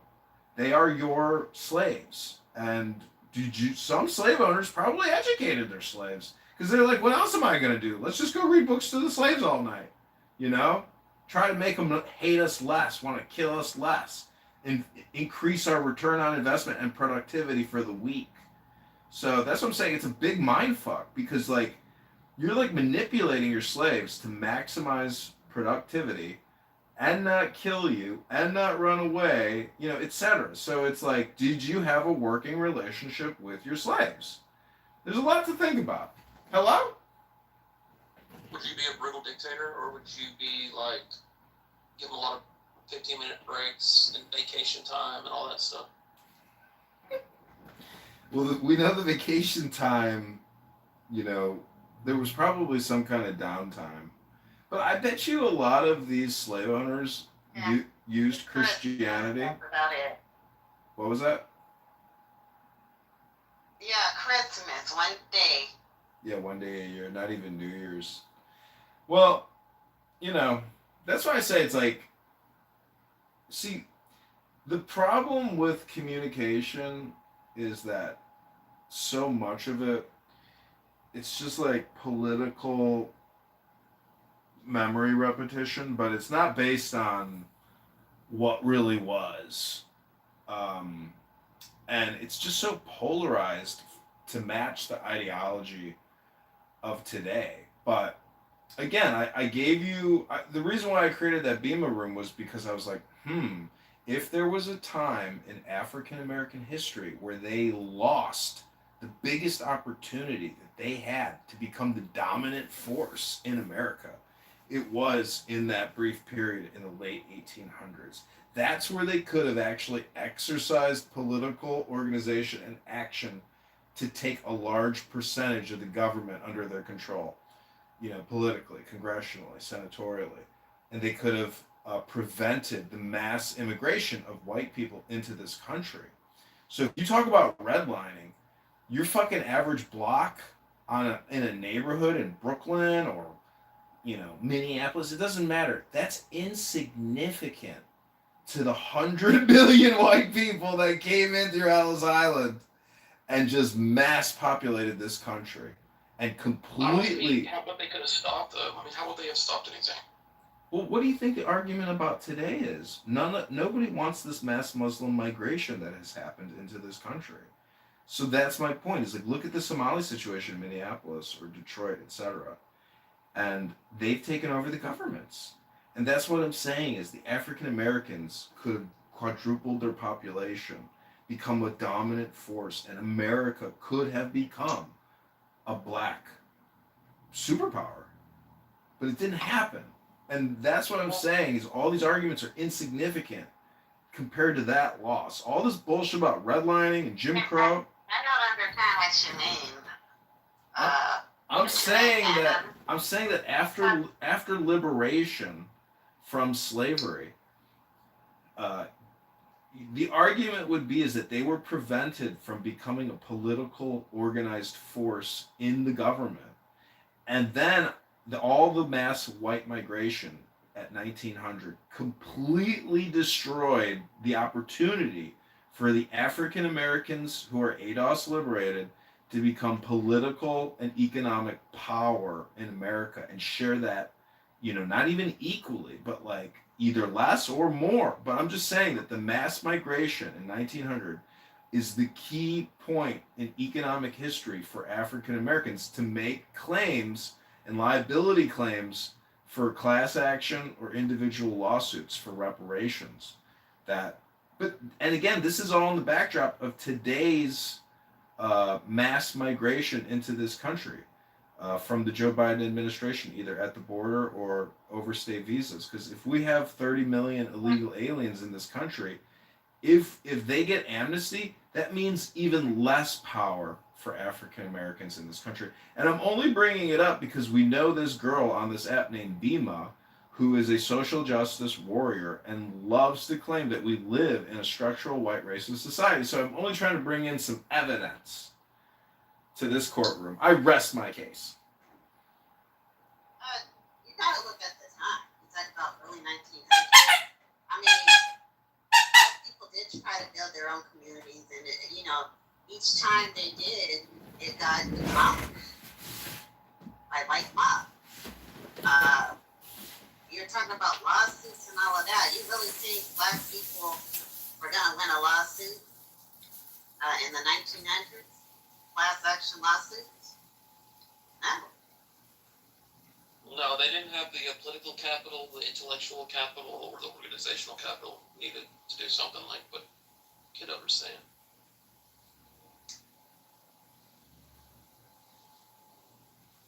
No, it just seemed like every time a black community tried to, build up their community, build their own schools, hospital, blah, blah, blah, it just got demolished. And Are you guys agree Palestine, fuck Israel? Are you agree with me? I can't even understand what you're saying. I said, are you agree with me? Fuck Israel, free Palestine?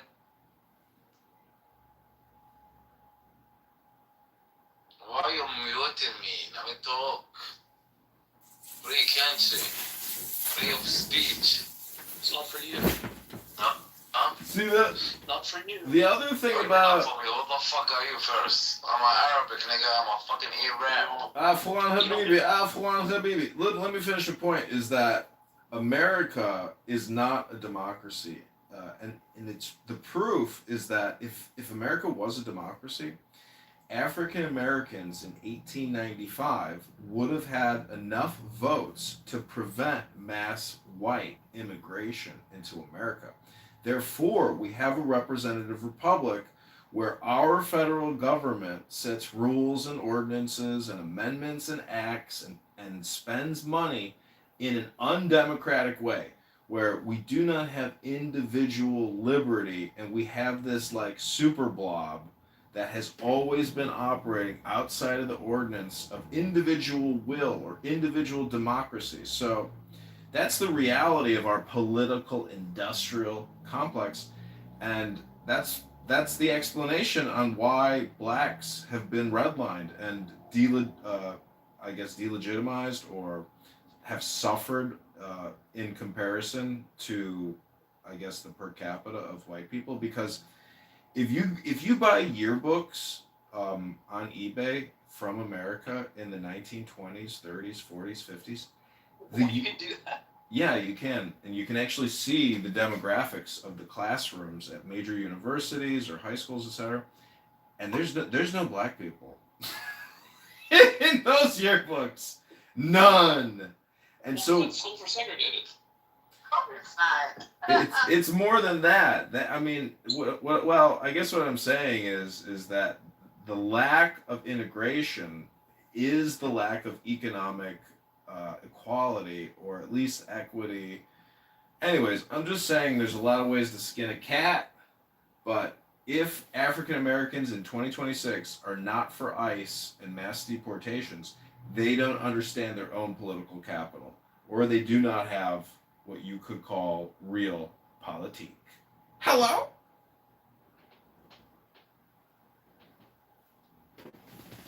Black, you hate white people sometimes? Did you say? Do you sometimes hate white people? No, I don't hate anybody. I dislike people, but I don't hate. I don't have hate in my heart. I do dislike. For me to hate somebody, it has to be real bad. I don't even hate Pepe with his ignorant ass. But, I dislike a lot of people. Do you ever have fantasies of torturing white people? Absolutely not. And that's the thing. When I see anybody get tortured or hurt, that hurts my heart. I don't like to see anybody, white, black, Latino, Asian. I don't like to see anybody get tortured. And so that's what I'm saying about black people is black people cannot, in my opinion, and my factual opinion, really, because I believe it's fact, black people cannot be racist. We don't have the capacity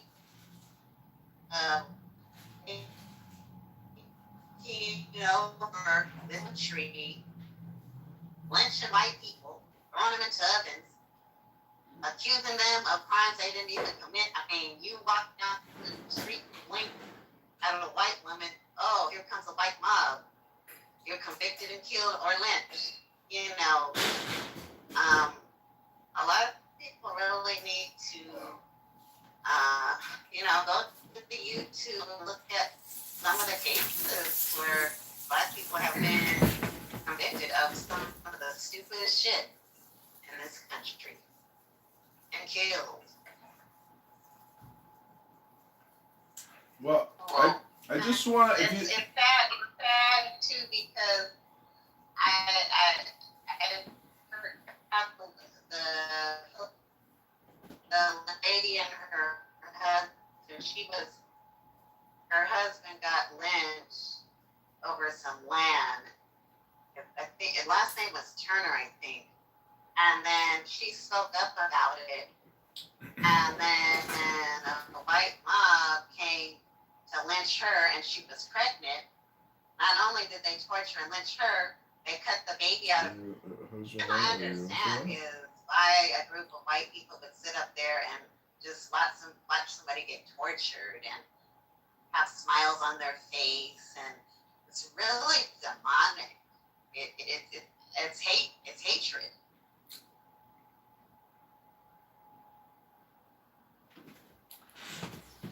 Well, I was gonna say, if you talk to Bima, just tell her that my little research into structural white racism was my little way of giving back and fighting back if her theory is correct about the flat earth.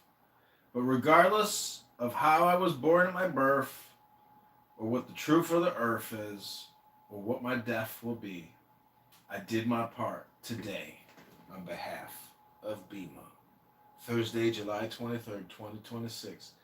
I stake my claim on the late 1890s as being the historical apocalypse of the African Americans in America. What is her belief again? I'm sorry. Ema, what's her belief? She thinks that we live in a structural white racist society.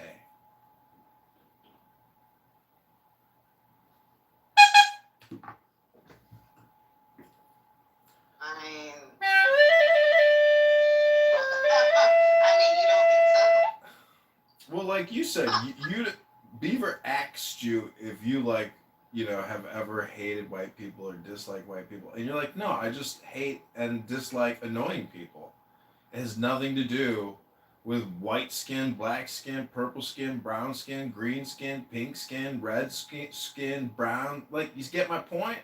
Highly annoying people transcend racial consciousness. You just want to get away from horribly obnoxious, stupid, annoying people who waste your time and got stinky breath and stinky armpits and they fat and they nasty and they annoying. Am I right? Am I right?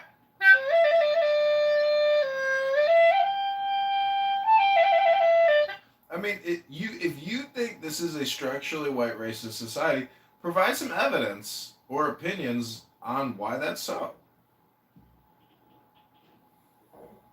I mean, just look at history. Look at this country. I mean, you think this country's not run by the white man?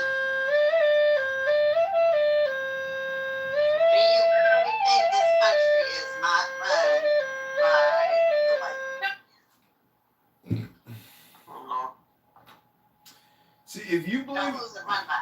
Government? Well, God, if you believe in a supreme power. Government. Are you an atheist, Black?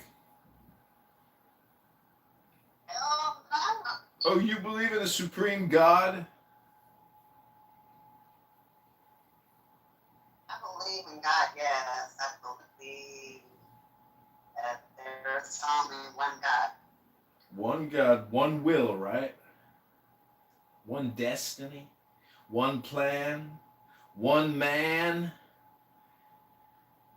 Hello? That's why I say all this structural white race is just stupid talk. It's really anti-God. Yeah, I don't know that, but I can tell you this. Dima might feel that way because I believe, she's a Black man, and maybe she learned a lot, being around, a Black person. So, maybe she didn't know a lot of stuff before she got with this person. And maybe she got education. So, I really don't know. But you cannot sit up here and tell me in this country that there's not parts of this country where it's certain sections are, lower class people and upper class.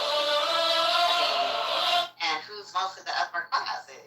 It's not Black people. It's not Latinos. Yeah, but there are Asian. upper class in the African American community. It's just so ridiculous to say there's not Black elites. For Christ's sake, King Lamar, Oprah. I mean, the list goes on and on. Jay-Z, Beyonce, dominating the media, dominating industries. There is Black excellence. It's the majority. I get it, but it's a bell-shaped curve, and I think it's kind of entitled. I think I've come to the conclusion that people in Clubhouse are extremely entitled and privileged because there are people that can come here 40 to 50 to 60 hours a week as if they're fucking rich. How the fuck can people spend this much time and give all their focus and all their concentration, all their mindfulness to a fucking conference call app with a bunch of people intentionally gaslighting each other? I'm just saying that everything is a bell-shaped curve, and when people say, it's a white man's world, and there ain't no Blacks up there, it's like bullshit. African Americans are the cool people, didn't you know? and all the white people want to mingle with the cool people, like Barack Hussein Obama, who ain't even black. Mama white? I mean, come on now. It's all theater. He's not black. He is half black. He's half African. He's half white. His mother's white and his father is from Ghana. So he's half black. He's He half. is. He's half half. African. He's gay. He's half white, and he married a trans black man. Come on now, that's silly. That is really. You guys are painting this narrative about Michelle Obama. Why That's is bad. Michelle That's really Obama bad. eating Altoids with George Bush, a war criminal? Like they're besties, and they're supposedly opposing political parties. Come on, it's a fucking theater show. These fuckers organized, controlled, manipulated. Obama is a white man's Uncle Tom. He's George Bush's Uncle Tom. He's George Bush's CIA bread and butter mind control project with a trans husband. I know it sounds ridiculous, but prove to me that Michelle Obama is the mother of those two children. Never seen a pregnancy photo. It's all bullshit. Surrogates. Yeah, that's a bunch of drama, propaganda, lies. No. I Prove don't it. believe that at all. Show me the photo. Just Google it. Beautiful pregnancy photos of Michelle Obama. Never seen it. But I do know that her jaw, for a multimillionaire with $100 million, her teeth ain't even straight because they had to do teeth reduction or some kind of jaw surgery to tighten up that little aesthetic. And I know every photo is airbrushed. All those glamour shots, the perfect family while he's waging war in 10 Muslim countries in the Middle East as the president, dropping more bombs than all of World War II combined. The man is a war criminal and a vaccine criminal. He's the biggest slut, whore, demon prostitute we've ever had in the Oval Office. He should have been wearing a jacket that said Pfizer, Moderna, J&J, AstraZeneca, Northrop Grumman, Lockheed Martin, Advanced Defense Material. Like, the guy is worth almost $1 billion now. His facility is worth $1 billion. The man is a fucking business genius. No doubt about it. But he's not in love with that man, Michael. You can see in the photos, there is something off about Michelle. And we live in an LGBTQIA plus world where trans is everywhere. The governors are trans. The congresswomen are trans. The military generals are trans. And you mean to tell me that the CIA, the biggest organization on the planet with $100 billion a year operating budget, ain't gonna squeak out a trans, first lady? Come on! That's what's happening here. I rest my case.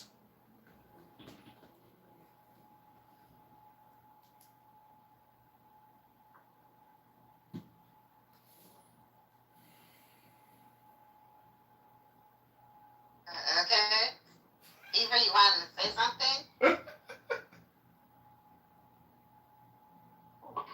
Man, I'm out partying right now, man. I'm out with the white folks right now, man. This motherfucker busting, man. I ain't gonna care. I gotta go to the audio. Oh, there. Pick me up. I can't say too much right now because I'm out. But when I get to the crib, it's busting. Shout out to Beaver, man. Make sure y'all follow the moms. What up, Black? What up, Aeon? You feel me? I'm gonna tap in with y'all in a little bit, though. I'm out partying with the white folks. You feel me? No cap.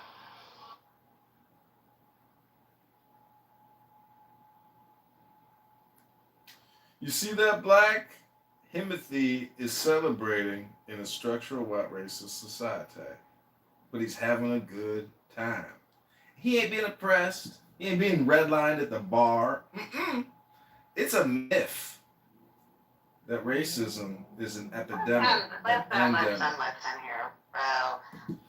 Bro, I'm not your bro, Black. My name is Ein. You can address me as my profile name, but I ain't your bro, Black. Address me as I would like to be addressed, which is Ein. Is that okay, Black? I ain't your bro.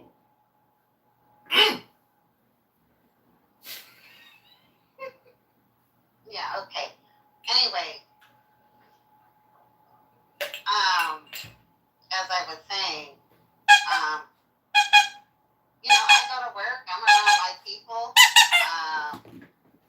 I'm not oppressed at work, even though I do believe certain areas, there is biases, but, I'm around white people all the time.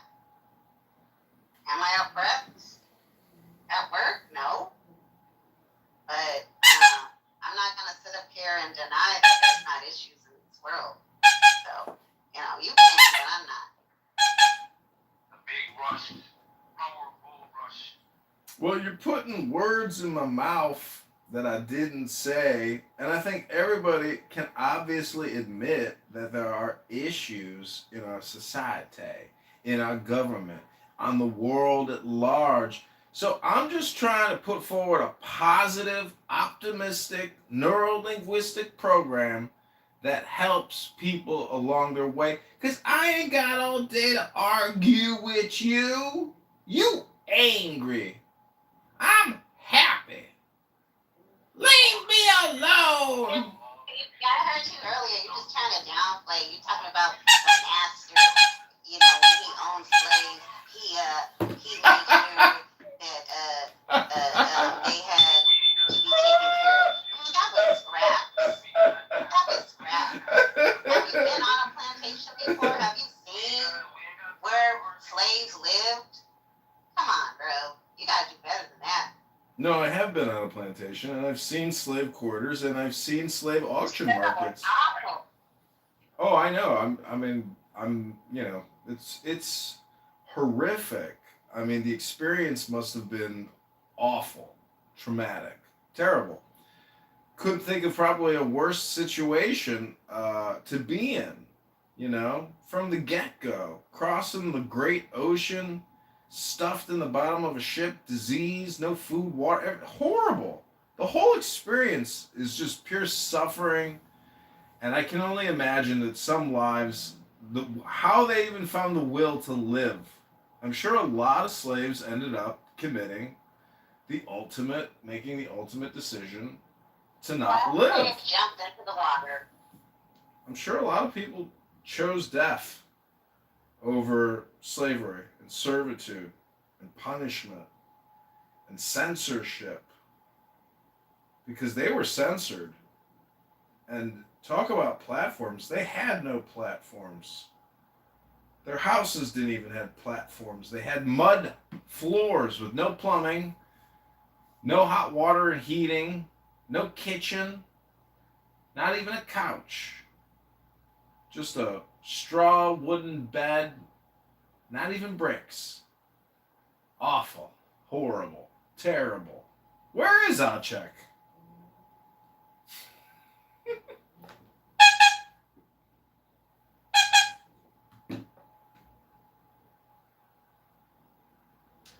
So, Black, are you in the know about Nolan Wells?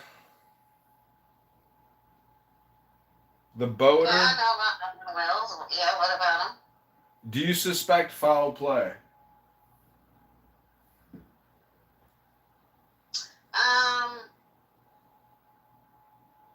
The only foul play, not directly on him, the only thing that I feel is they knew that he had drowned and they just left him. And that's just the bottom line. So, do I believe that they hit him with an object or no, I don't. But I do believe they saw this young man drown and they just left him like nothing, like a piece of garbage. So, yeah. Well, to say that they thought he was a piece of garbage is really insensitive and lacking, I think, in awareness or context. Because I've seen video. It's not a pat on the back kind of a thing. I think that you are injecting your opinion into a tragedy where many of these people, he was their friend. and they're very You sad. asked for my opinion? Yeah, but I think your opinion's way the fuck off. Because, No, it's not. It actually isn't. well, Okay? the reason... I just told you I don't believe that they, put hands on them or anything Yeah, like I know. that. I heard However, you. they left. I know, but if your claim is that they saw him drowned, and let's say Yeah, they... they did. Okay, but you're also implying that they couldn't retrieve the body, or they decided to just leave it. But when you're dead, and the fact is they didn't kill this kid. And as I was talking to Beaver earlier, I used to have a boat, and I have more boating experience maybe than others, and I follow the news. And in Chicago, we have what's called the playpen, where there's a lot of boats. So that means a lot of accidents, horrible accidents, because you're dealing with power motors, huge machinery, high speeds. And so, I guess I won't continue speaking because I hate being redundant.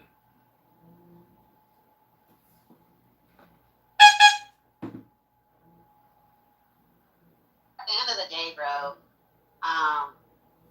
you just don't leave a friend, especially when you're on water like that on a boat. I could see if they had went to the mall or something, and they had a car and they left.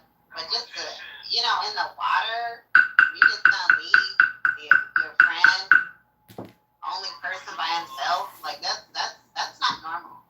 That is not normal at all. And that's just the bottom line. I mean, your intuition could be spot on, but it could also be off. I've never been in a situation like that where somebody, that you knew, because I've seen the videos of the kid on the boat, like he was part of the crew, and I've seen the cross-examination of these kids, the depositions and subpoenas, and the black lawyer asking all these questions. It's, you got to be a little, I guess, aggressive to try to see if you can get a reaction, to try to find some kind of truth or something. But it's my opinion that this topic is very much like Carmelo Anthony, where black fragility is really what's at stake here. And this poor kid's death is being used for political communication to kick a dead horse for no other reason than lack of creativity, lack of focus, lack of concentration, and the mythology of structural white racism, and using this poor kid as a piece of evidence in a non-existent court case for lonely bored people to continue to spam the internet with their bullshit. Hello?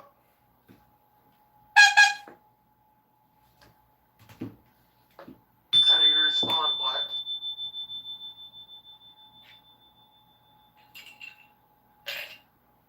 I don't know what to say. It's in and out. She doesn't even know what to say. Who said that? What's his name? The black guy who wants to be white. What's his name? I don't know. I forgot his name. Anyway, listen. Sad case. Very sad case. Carmelo. Am I saying it right? Carmelo Anthony. Sad case. Very sad. It's very sad when, people pass. It is. And at such a young age, sometimes our choices put us in bad situations. Like, again, and I'm just going to say this again. You're on a boat with a group of friends, partying, whatever you're doing. You cannot tell me that out of all those people, he's the only one left behind. Okay, something doesn't add up with that. He's the only one, nobody else left with him. He's just by himself. Something's not right there. So, it is what it is. It's sad. I hope they find the truth of what happened to him. He does deserve justice. Those are not friends because nobody should be leaving anybody behind. I don't care if he wanted to stay, then some of them should have stayed there with him. You don't just leave off of a boat and go somewhere else or whatever, go home, whatever the hell they were doing. Have you ever been on a boat? There's a lot of mosquitoes and a lot of spiders. What? What'd you say? I said, if you ever been on a boat, there's a lot of mosquitoes and a lot of spiders. Okay. So what are you saying? That could have been one of the determining factors why they decided to head back to port, to the dock, because they were like, fuck it, let's get out of here. There's a lot of mosquitoes, and I'm getting bit up. Fuck. And there's a lot of spiders over here. Fuck, let's go! Okay, well, I thought the boat ride was pretty long, so if they knew all that, why even get into the boat?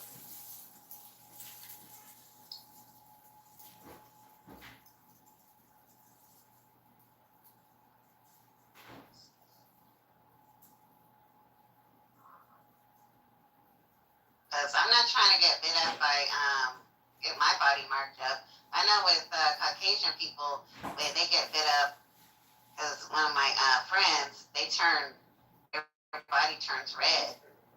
Me, I got all kind of dark spots on my body when I've been bitten. So, I wouldn't want that to happen to me. We just stay off the boat and play in the water and sand.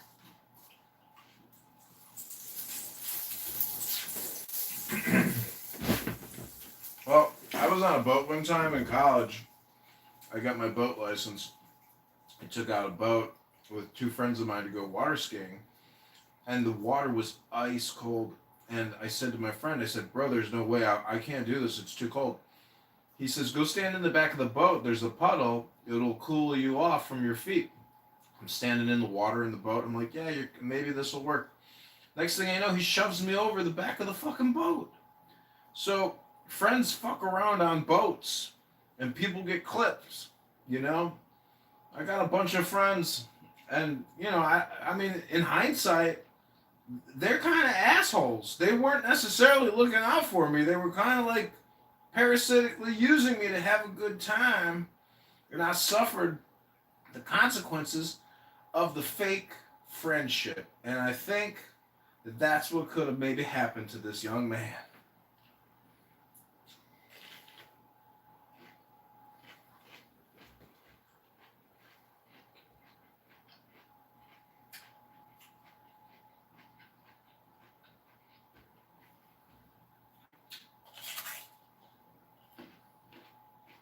So sad. Oh, hi, Matt. I didn't see you come in. What's wrong with this app? On the implant, girl. That's the latest and greatest on that game. Nothing. The room was running on fumes. So I changed it to reparations. Beaver,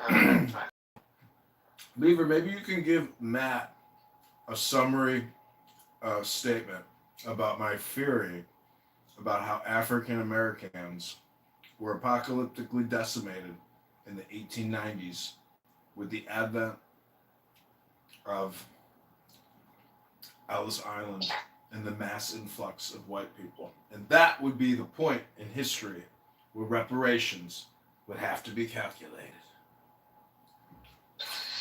So, I don't really, I mean, it doesn't make sense to me, but whoever believes that African Americans missed their window back in the turn of the century with Ellis Island, they should have come together and stopped the mass immigration of Europeans, because that dilutes their numbers as a percentage of our population.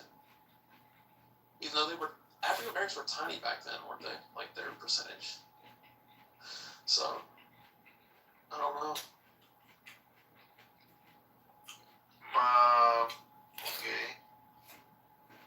So basically, prevent other people from coming in, so it wouldn't dilute their numbers, essentially, right? Okay.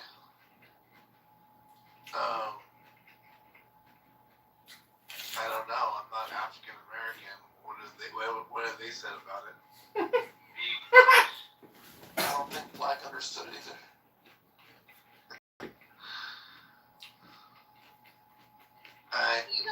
He was mostly trying to make a statement about Bima. So she's not here. You know, he should probably explain that when Bima comes in here. Peter lost his shit. So he got mad at Sig and somebody. His voice changed. He's like, "Shut up! Shut up! Shut up! You don't know!" And they like, "Hold on." What did he say? What made everybody, or what made him mad? Or something about Iran, and somebody was saying, I don't even remember what it was, but then Sig was like, "It's not your turn to, don't talk, it's not your turn," and he just lost it. I'm trying to get him in here. I just don't get why all these people are, they're just so convinced, or it's like they want it to be a murder, they want this kid, Nolan Wells, to have been killed. It's like they're trying to manifest a murder out of nothing.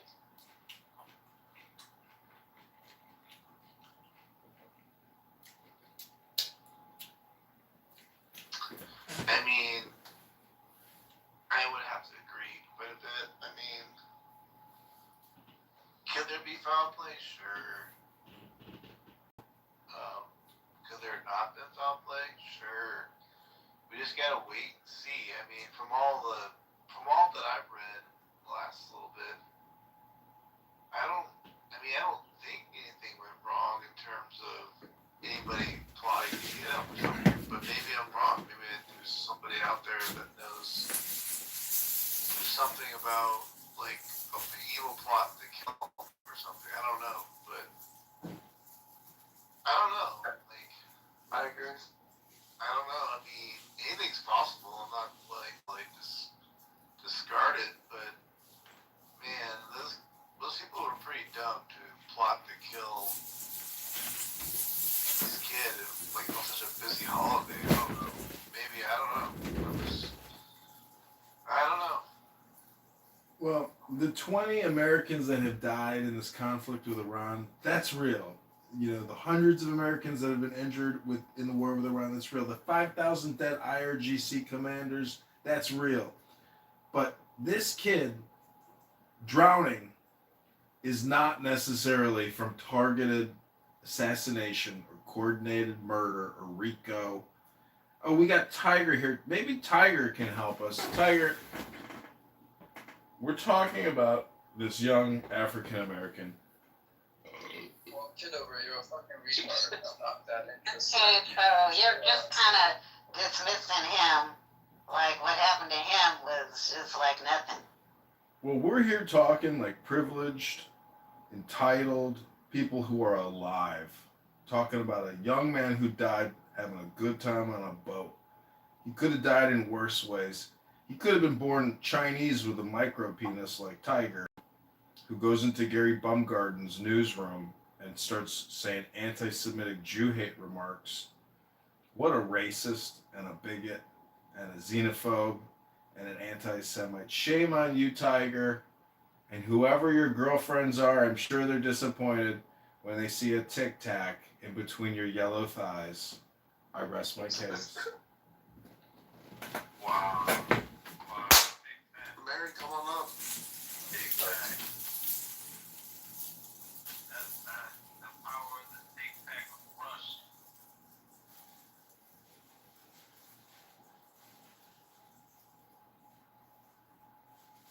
I think Mary heard, she heard Peter wig out and scream and yell and leave.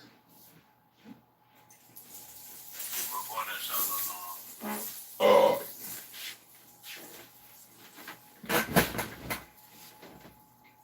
Tiger. Well, I don't understand why none of them know what happened. He just stayed behind, and that's it. They don't nothing. They have no clue. All those people on the boat, no clue. He just stayed behind. That's it. That's ludicrous. He probably drowned and nobody saw it happen, and then they left because they thought he was going with somebody else, and no one saw his body get washed away. Yeah, I do believe he drowned, and I do believe they saw him drown. So you don't think he got lynched? I didn't come out my mouth. No, so like That some did people not think he come got out my lynched. mouth. I think there could be some truth to what Black is saying. Like, I was thinking about that, and like, if you're like horsing around or whatever, you just like goofing off with your friends, and like, you know, if something were to like happen where he went, like, let's say he just went for a dare, did the old backflipperoo, and like, I don't know, snapped his neck or whatever. I mean, like, I'm not gonna lie, I'm gonna be like panicking quite a bit. I might actually take off and freak out a little bit. Now, would I have not called 911 on the way back after or whatever? I guess I don't even know what. I mean, that's true. That's kind of weird they didn't stay around to help. I mean, I don't know. Actually, maybe like, man, I gotta rethink this. Like, I get what Black Girl's talking about. It's like, you do kind of get like freaked out when you see a prank go wrong. I don't know if anybody else has ever experienced that, but like you watch one of your friends do something crazy, and you're just like, oh shit, like, I'm not dealing with this right now. People do that all the time. They do that all the time. They mess up, and then let me get up out of here. I gotta go. I don't want to be blamed for this. I don't want to be involved. That is true. Even if they don't know what happened, like, in terms of like what happened to him, but like they know that whatever's going on with him, like, they don't want to be part of that. I don't know, man. Like, I can see, like, especially if you're drinking and doing all that shit, like, you can get pretty paranoid pretty quickly, Because then all of a sudden you're the person that's gonna be like on the hook. So maybe like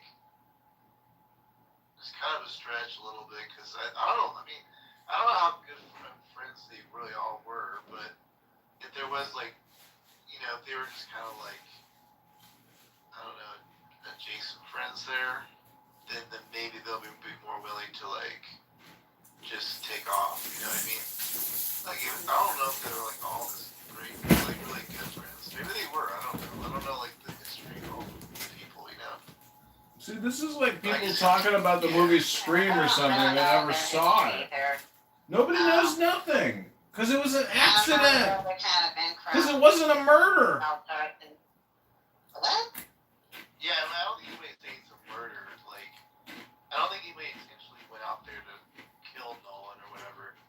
I think it was just like, oh shit, damn, I think he might have like broke his neck or something, and like, I don't want to be part of this right now.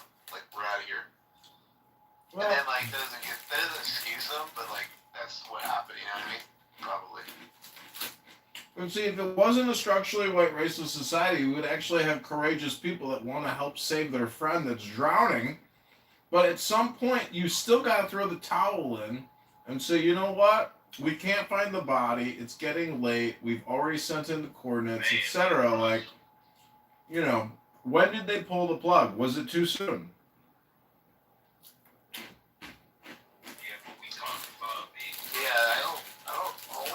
I mean, the search party part of it, did they search all night for him? I actually don't know. Like, all I know is his body washed up the next day, basically, right? Or something, or a day or two more. I don't remember.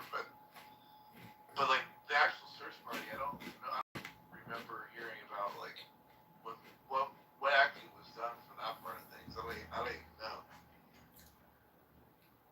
Yeah, I don't know either. I don't think, because it's dark, I don't know if they could be, looking in the water in the dark really good, so. Exactly. I don't know. Yeah, absolutely. They got flashlights. You hear those things called flashlights? You get in a fucking boat with flashlights and you go try to find somebody who's trying to stay alive. Yeah. Case is pretty strange though. But again, I don't think anybody like intentionally went out for murder. Was there like, you know, what's the word I'm looking for? Goofing off, you know, doing things that like authority shouldn't know that you're doing, you know, aka drinking, aka drugs. Drugs isn't just weed or whatever, but I'm just saying, you know. And all that kind of stuff, sure, why not? So, like, nobody wants to have that put on them either. That's the other part of it. Like, Can I just quote Marshall Rankin and say, "You're off topic! You're off topic! Get back on topic! Reparations! We've moved past the boat. We've moved past the loss of this innocent young man's life, and we have Tiger on stage, a well-known communist Chinese Chi-Com who comes here and says slanderous, libelous, defamatory, anti-Semitic, Jew-hate rhetoric in the Gary Bumgarner News Hour. How do you plead, Tiger, small dick Chinaman?" Can you give me an example of the retards like Kitover gets to survive so long, you know? I think the world is too kind to retards like him. There needs to be more evolution pressure so that low IQ like him gets cut off earlier. Tigers. I sure hope you fail to reproduce for the purity of the future of the human civilization. Tiger, he replaced John for Nolan. Is that what you're saying? Like, you would have rather that Kitover be the person that died? I mean, this guy. I don't give a fuck if he lives or die. I just hope he doesn't make any more children. No reproducing. Okay. That's typical eugenic talk from a Chi-Com.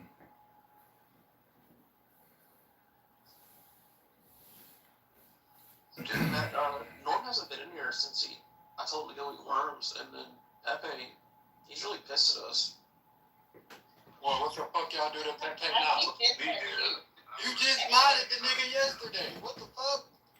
I know, but like, did you not hear him come in there and it's like, these Beaver and Matt, they steal my ideas for rooms and they don't mod me, they think I talk too much and take up too much time and center myself, and they like to mod stupid N-words. I think he was talking about you.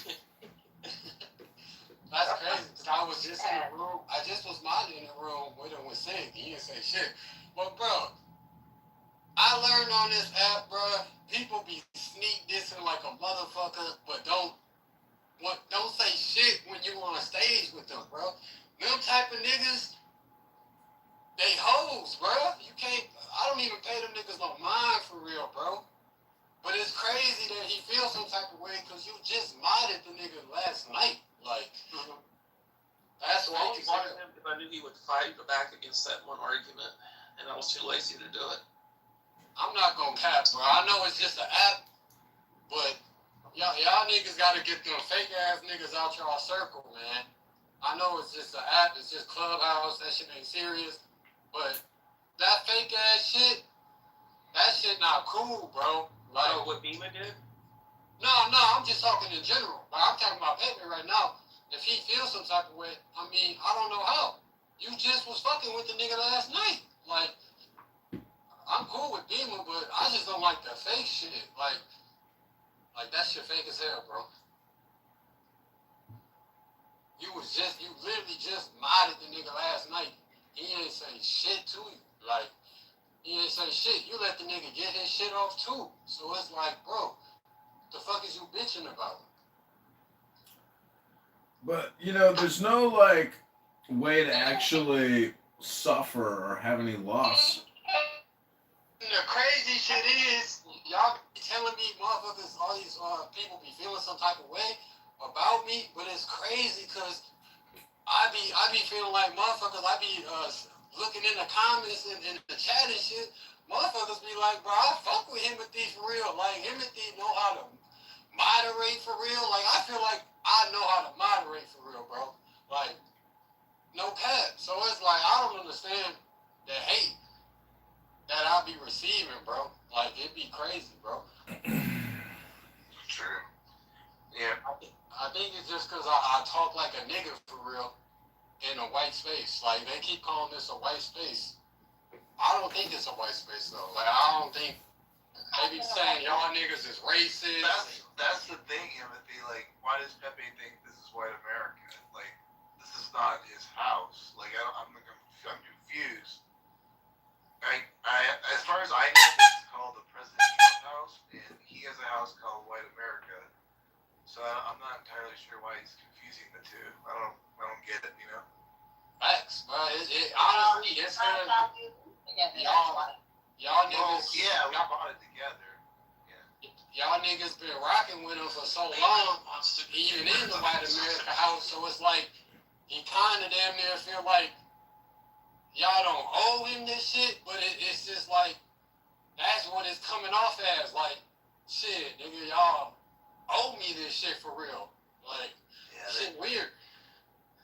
No, it is a bit. I mean, he admitted he said that. I mean, he's like, oh, mod you in White America. Like, why are you modding me anymore? Blah, blah, blah. It's like, well, we kind of run things a little differently. And plus, like I said, I've said this plenty of times. It depends on who's running the room. Like, Beaver will mod whoever he mods, and then, like, I'll mod whoever I mod. And not saying that neither one of us would mod Pepe, but, like, you know, it doesn't have to always be the same mod every time, you know? Facts. And that's why I was saying the other day when we was talking about that moderator shit, bro. Like, people take that shit to heart for real. Like, if y'all didn't mind me, I wouldn't give a fuck. I would still support y'all. I would still pull up in the room. It ain't nothing, bro. Like, but people really take that shit to the heart, bro. And that shit just weird. But I fuck with y'all for real. So I'll go to war for y'all on this app, if that makes sense. But y'all just got a lot of fake ass people around y'all, bro. That shit not cool for real. I call that shit out for what it is. That shit weird.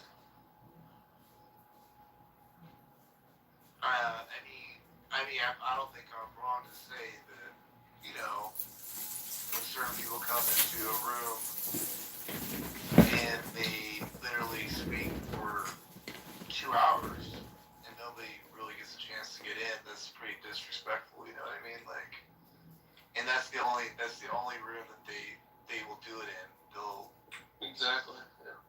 I'm like, it sounds like a little bit of envy, man. Y'all niggas damn near overlap that nigga for real. Like, you don't need white America no more. You got your own shit. And it's like, damn, like, he probably like, damn, I modded these niggas in white America. You wouldn't have no platform without me type shit. That's how he probably feel for real. Pepe is really PG-13 rated R. There are other people who go into NC-17 and X-rated, like Rich. Pepe doesn't necessarily trigger hate speech, abuse, or harassment of protected classes. He's kind of careful about what he says. That's a lie. Huge lie. That's cap, bro. Like, don't get me wrong. He called me a nigger. Do you understand that? He called me a nigger. See, the thing with Pepe, he knows how how a black to... man stand up for me in that space. He disrespected me to the fullest. See, that's the thing, Black. When Pepe a moderator, I can't really say too much for real. Because I respect people, other moderators. Like, that's at least how I come from. But Pepe knows, one thing I would say he knows how to do, he knows how to fuel a crowd, especially black people. So it's like, he knows how to fuel black people to the point where they gonna say some crazy shit or they might wild off, but in the same breath, he could derail a room too with all that bullshit he be saying. So it's like you gotta be. It's like a coin for real. Like, man, you gotta be careful with that shit. But I just feel like he getting jealous of y'all for real, bro. I ain't gonna cap. You thought you were Yes, you're the one that. Like, that's the thing, is like, obviously, he does that show, whatever, that's fine. Everybody, I let everybody speak. And I still will, obviously. We came in right now and let him speak. I just thought throwing a beat right now is just not the thing. Like, especially if I want to have a discussion. I mean, there's moments to do stuff, and there's moments not to do stuff. Right? Like, come on now. And, like, I don't know. Like, honestly, my ears were, like, I was getting, not my ears, well, actually, my ears too. But I was actually getting a headache. Like I was telling Beaver. Like, I literally, all the screaming and yelling, after a while, I literally was just asking, like, can you just, like, chill out a little bit? Like, it was, like, literally giving me a headache. I didn't come on this app to have a headache, so, you know, it is what it is. But I have I have nothing against Pepe. It's just, I gotta run the show, you know? facts, man. It's your shit, bro. And I think all the other people, even though, you feel me, you shouldn't even give a fuck about what the next nigga or the next bitch feel about you. But I feel like when people say, oh, Beaver's racist or Matt is racist, I think that just stems from you being around Pepe and moderating Pepe and letting Pepe just get his shit off. Like, I don't think y'all racist at all. Like, I don't get a bit of racism from y'all, for real. Oh, I know that. I mean, I know just by being associated with him. Like, literally, I was a lot on his stage for like just about. Well, I know for a fact for like 6 months straight. He imagined being white America at the height of this app with what was going on. Like, I already knew I was going to be associated with that shit. But you know, it was good to have the topics and like the entertainment and all that kind of stuff. And it still is, whatever, you know. But I already knew that going into it. I mean, I already knew that. Like, and plus, like, you know how it goes, Timothy, on this app. White people are already, by default, just racist, labeled racist anyway. So who cares at that point? Like, I might as well just like embrace it at that point. You know what I mean? There was a black dude that came in right after Pepe settled that shit. He was like, yeah, Matt and Beaver, they just wouldn't be you, Pepe. They wouldn't be you. Wait, there's one that said that? That's hilarious. Isn't there that, EWA Haitian guy or someone that got come like it's one of the two. They would have Beaver, they would after you today, we're not after you, but they was making fun of you about that, but he said he sounded like the guy. It's like point for real, like, Man, he that nigga in the room, bro. I'm tired of his junk, bro. I'm telling you told me, bro, but that nigga always eat this, bro. Like, that shit is weak, bro. He must come in really late at night, because I missed it. I wanted, like, he comes in at like 2 or 3, right, in the morning or something, I don't know. They let the monster Richard is also next to Pepe. I don't him either. Now, he's never called me anything, never called me in, but you might have felt how he talks to me. Very disrespectful. Oh, he's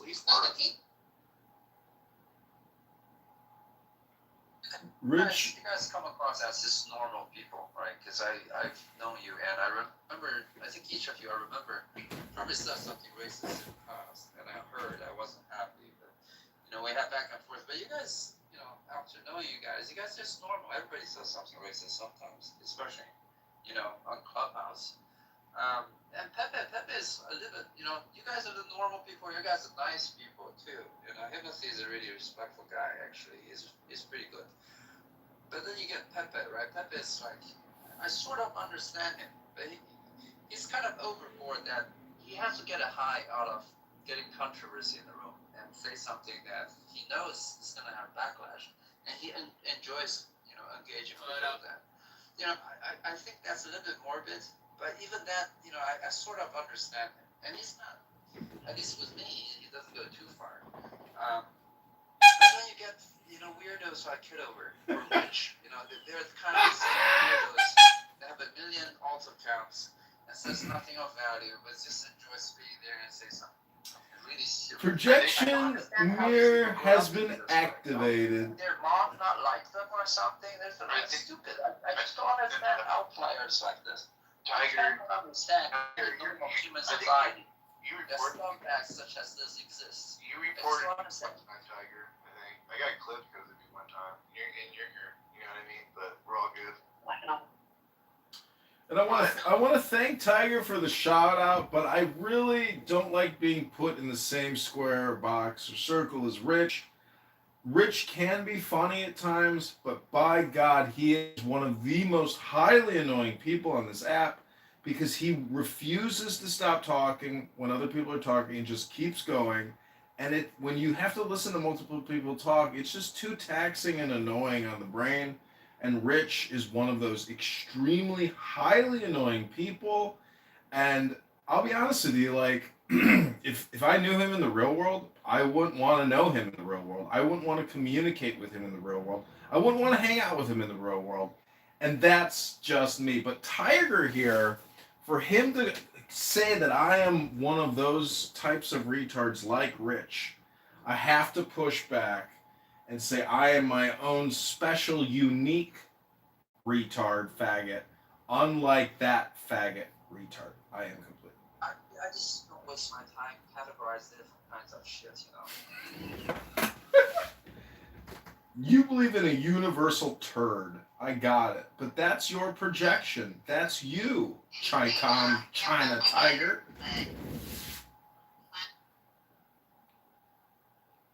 What's up, Skull? What's good? Man, that nigga online, bro. Niggas need to beat that nigga in the room, bro. Who? All them niggas that be sneak pistol, bro. Oh, he won't come in there. Wait, I didn't hear who was it? I think he's talking about Ben and Rich. Oh. I don't. Man, all them niggas, man. Wait, Rich will always show up here. So. Yeah, he'll show up, but Ben definitely would. Bro, them niggas said, I'll make the room. What the fuck? Like, man, y'all would be surprised what niggas say when y'all disappear, bro. At the minute in the night, bro. Y'all was like, niggas be saying off the wall shit, bro. Like, y'all niggas ain't build y'all shit up, bro. That shit weird, man. Yeah, I'm catching everybody in the morning talking their shit in other rooms. It's crazy. I'm like, what happened, man? Like, I forget the band said he sounded like Bernard something. Does that ring a bell? No. It's some actor dude or some, I don't even know, but I need to find the name again. And like he was going on you. And then, of course, I don't know, maybe a couple days before that, or actually that was today, he went after Timothy saying, look at what they have up there on stage. I can't believe comedy is actually talking to a guy like that. So, like, they're totally looking down on people. Like, this is so stupid. Like, yeah, man. Corey said that. It's his MO. Like, Ben is always about being above everybody else. So it's Yeah, he's all, yeah. He He's said Mark sounded like somebody one time. I didn't even understand his reference. you heard him mention who he thought you sound like? No, like one time he said he's like Matt Cole sounds like Oh, something. yeah. So I didn't even know what he meant. Yeah, no, I didn't know what he's talking about. Of course, he did it purposely because then we're supposed to sound like we don't know anything, you know what I mean? By not knowing who that is, you know? But like, yeah, I don't know. Like, it's just, it's fitting. I'm not surprised.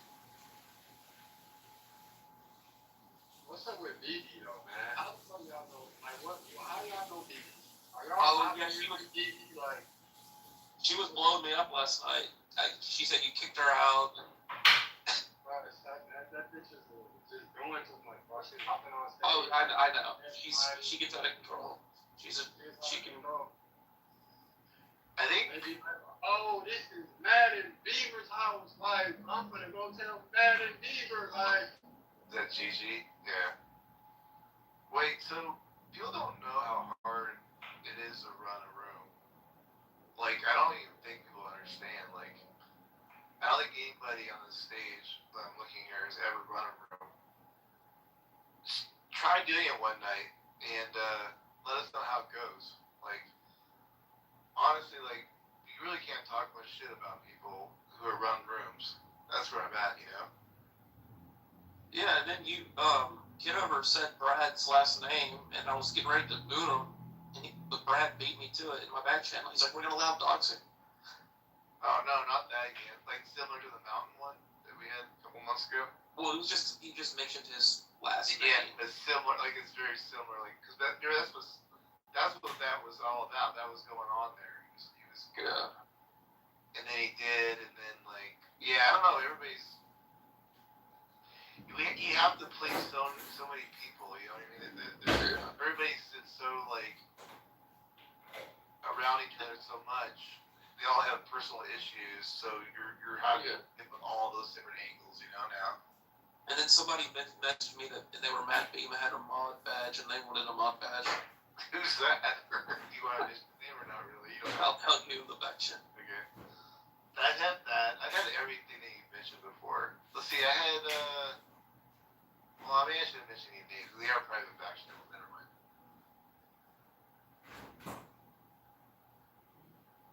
I just want to have a good time enjoying libtards, leftists, you know, melting down and suffering during this Trump term.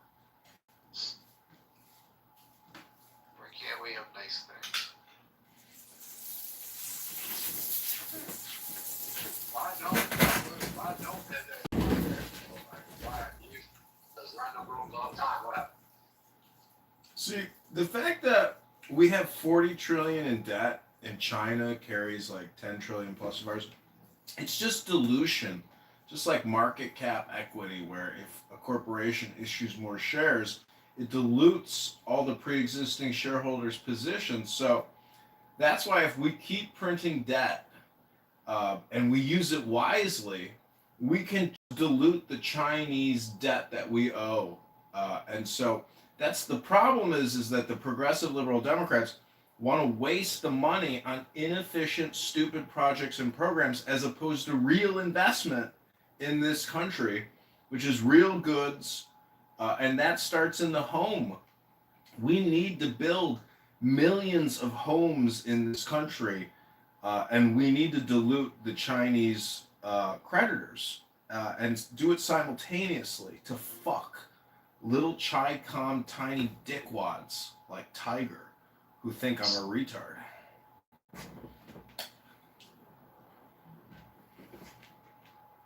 If you actually understood the economy, I wouldn't call you a retard, but you really didn't.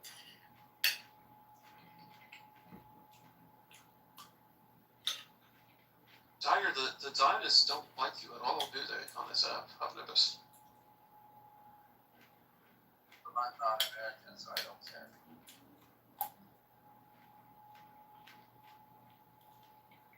Yeah, I think it's because they got this thing on this app where if you're not American, your voice don't matter for real. This is crazy. So.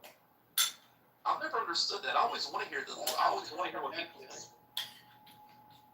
Yeah, I actually think you guys shouldn't care either.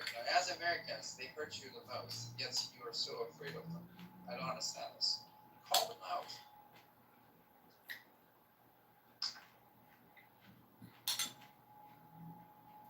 Call them out. You don't understand economics. As if Tiger is like the creator of the universe or something. This fucking little Chi-Com tiny dick faggot knows everything. I had so much fun hearing Brad rip your ass apart, Tiger. What's it like in the real world being such an effeminate little faggot?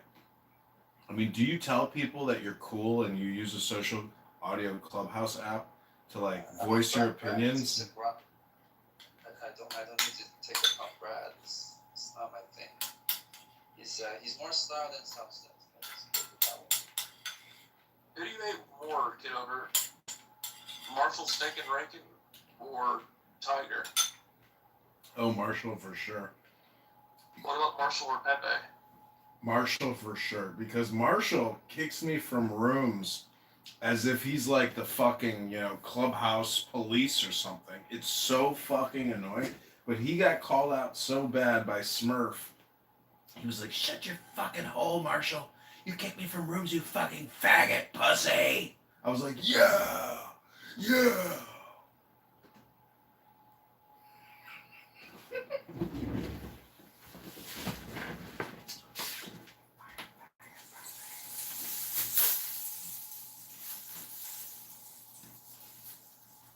What happened to the Jewish guy that used to run rooms? I forgot his name, but I don't see him on here anymore. I think Roger? he said he was It's Roger. Roger. Yeah, maybe it's Roger. Yeah. He was really like an asshole to people. That guy with the burly voice and the cartoon I used PTR. to mute Roger too, because he's also a retard. He's one of those libertarian retards. Yeah, I can't stand death setters, especially during the elections.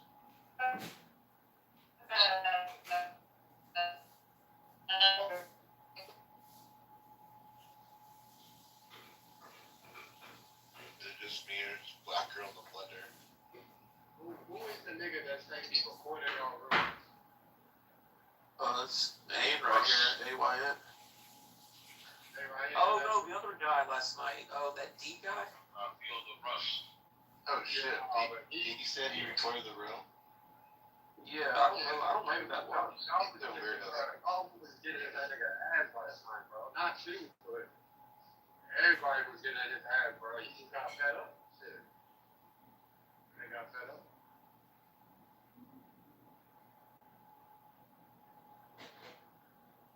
But he fuck with President Trump house for the most part. Like that nigga he be in here all the time, bro. Shit, for a few hours too. D was in another space for a couple hours too, so I'm not surprised he was here for a bit.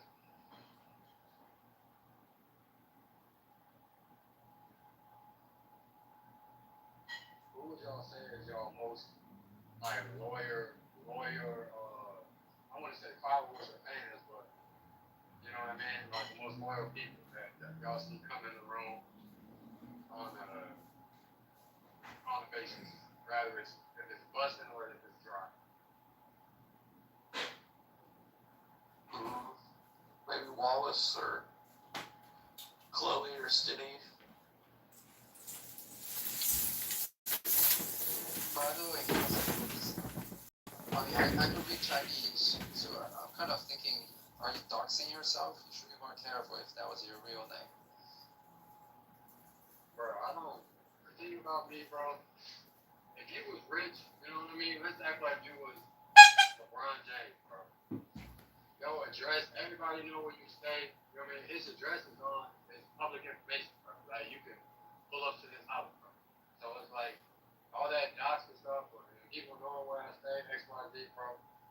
I don't be worried about none of that shit, bro. Because I know 98% of people on this app is not gonna really pull up for real. And if they do pull up, I know 99% of the time I can defend myself. So it is what it is. Like, but that's just my person. I know people think differently, but I'm not scared of this nigga, bro. I live in the real world, bro. Like, I done see shit, I been through shit. This is nothing to me. So when Pepe gets out of his clown car and he's got like an AK-47, he's like, "What's up now, bitch? What's up now?" You're gonna be like, "Is that Pee-Pee?" Well, I was told that Pepe is not white. He's Mexican. Well, I guess you can consider that white. That's a common misconception. And I think that he would vigorously push back with his Corsican historicity. You know, what I really don't understand is he always says that genetics are the reason why. And I just do not like that as a response, as if some kind of genetic herd is the reason for X, Y, and Z.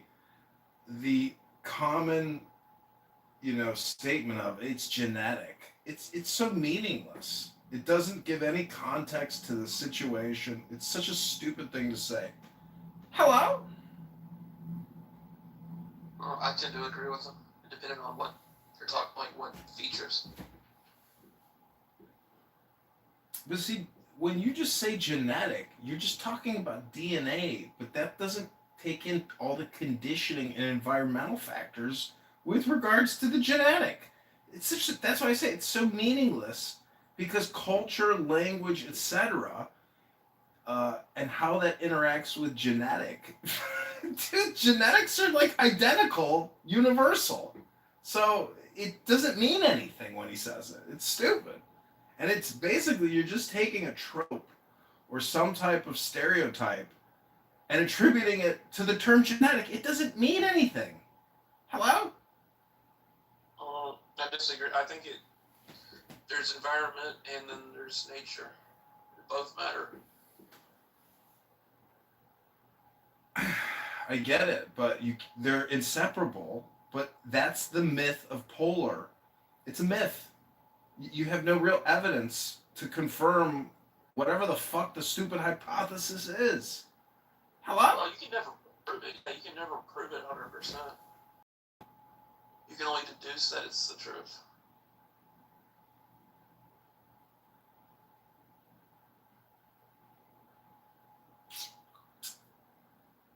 Anyways, reparations.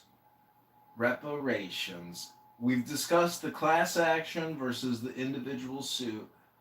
The 1890 class action opportunity for people to sign up with Mr. Financial. As a former Treasury employee, there is an annual event that the IRS puts on called Taxpayer Appreciation Day. And what they do is they open up the offices, and guess which demographic surrounds the office, begging for help? Well, it ain't the white demographic. It's the blacks of America. Surround every major IRS office in this country, and they try to come back into compliance. Because they have the attitude that, I ain't gotta file annually. And what the fuck I gotta pay this shit for? Taxes, interest, penalties, garnishment, asset forfeiture and seizure? Nah! You angry. I'm happy. Leave me alone. So what I'm trying to say is that we already have reparations. We already have entitlements. We already have privileges. We already have permanent housing. We have generational housing. We have generational welfare. And just go to the sub-Saharan Africa where people are living in mud huts and fucking wooden stick tents. Where they got nothing. Where they're dying of starvation. They live in the mud hut because of America and Europe, bitch. American mud huts because of America, bitch. I ain't your bitch. I ain't your bitch. I ain't your bitch. You angry. You angry. I'm happy. Can you hear me? Yeah, what is it? Yeah. So if that's the case, then why does this country have so much homelessness? Okay? Well, because so much homelessness out here. Because we got thieves. Okay. We got criminals looting billions of dollars from these NGOs and the government, paying their salaries. They're not using the money to build affordable housing. You should be able to build a fucking one-bedroom or a studio. You in the Matrix, Black. What I'm saying is tiny home villages for $8,000 a pop with a motherfucking air conditioner and a refrigerator and a hole to take a shit in. It's possible to alleviate the homeless crisis and organize these homeless motherfuckers that are ruining America. Hello? We send more money to Israel than we do to homeless veterans here in America. Fuck you, bitch. Fuck you, bitch, N-word. Listen, I am a veteran, and I have almost been homeless. I am too, and I bet you weren't combat. And I bet you I went to the VA and I said, I'm about to How did I know?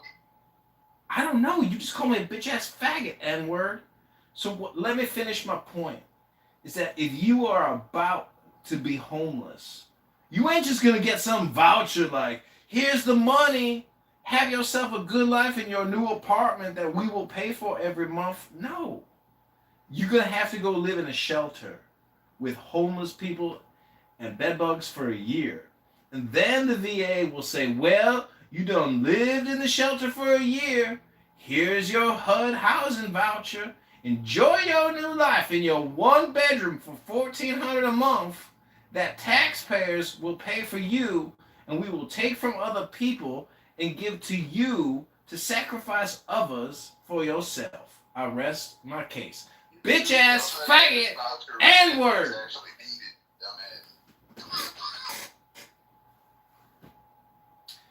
Sorry, you were in the. It's not all military that are homeless either. Okay, there's a lot of people out here. The rent. I live in California. Okay, the rent here is high. It's expensive.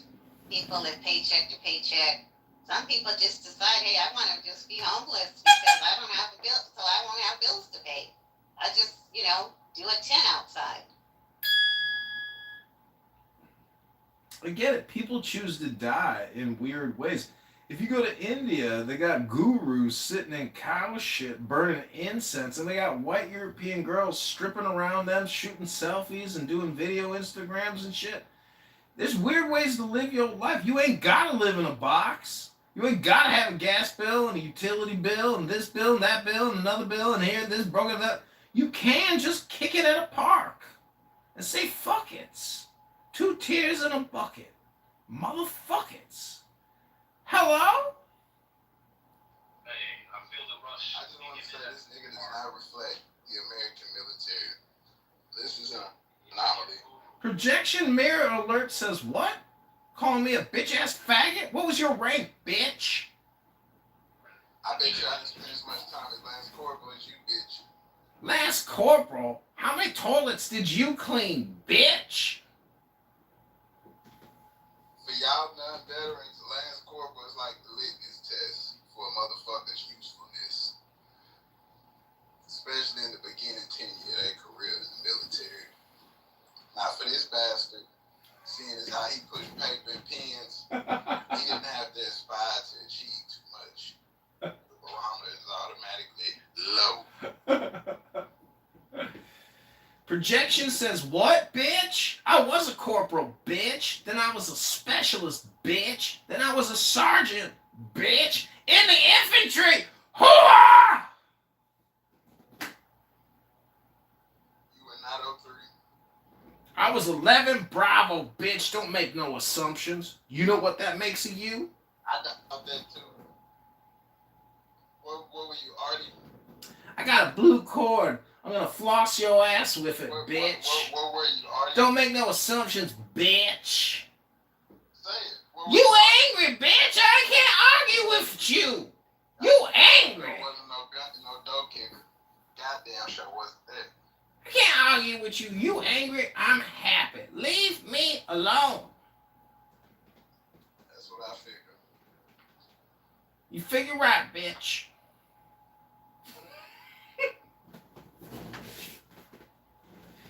So, if you believe in reparations, well, get in line, motherfucker, because you probably got tax liabilities you still haven't been paying yet. That's why I was talking about the Taxpayer Compliance Day. When every African American in America that had done filed no taxes for 10, 20 fucking years is like, you just stole my checking account. You just garnished my wages, motherfucker.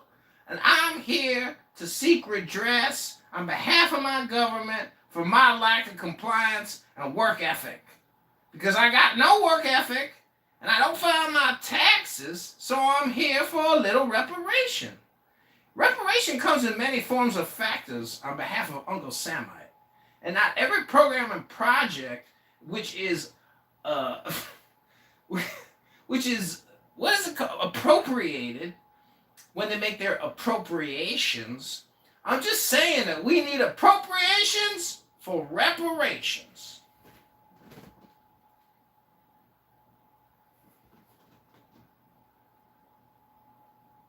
Say it with me now. I pay my taxes every year, sir.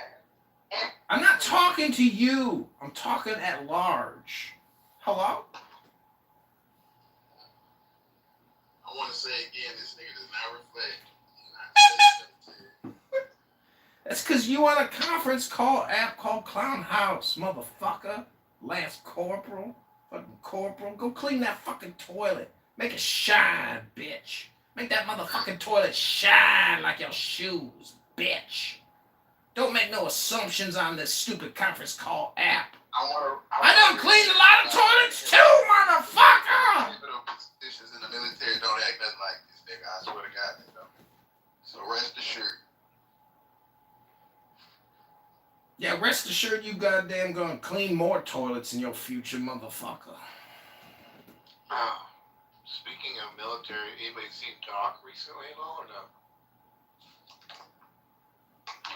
Hey, bury himself in his motherfucking peanut plantation field. He called me the other day, but I missed the call. And then I called him back, and his voicemail don't even work. Dude, Doc? You called Doc? Yeah, he called me, and then I missed the call. And then when you call him back, you know, his voicemail has reached the max. I didn't know you guys were tight like that. That's interesting. I brought him to this app because he was watching my Instagram or YouTube Live. Alright, good boy. Yeah, I'm his connect. Hey, can y'all imagine stacking up a fire plane goes wrong and having to rely on this motherfucker who says hello to give you danger close 40 mic? Can you imagine how much shit would be rolling down the side of your leg and the part of your eye? Wondering about the accuracy and effectiveness of this kind of motherfucker. Projection alert says what, motherfucker? I saw a video on Instagram of a brother take his hand and put it in front of a motherfucking mortar tube, blew his hand clean off, nothing but blood and bone. Motherfucker, when you take that motherfucking mortar shell, you drop it, and then you pull your hands away quick. You don't leave it on top of the motherfucking mortar hole and lose your hand. Hello?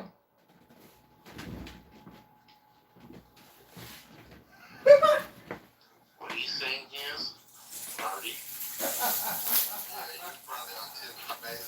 He was going, pussies that get too scared to get up close and cute.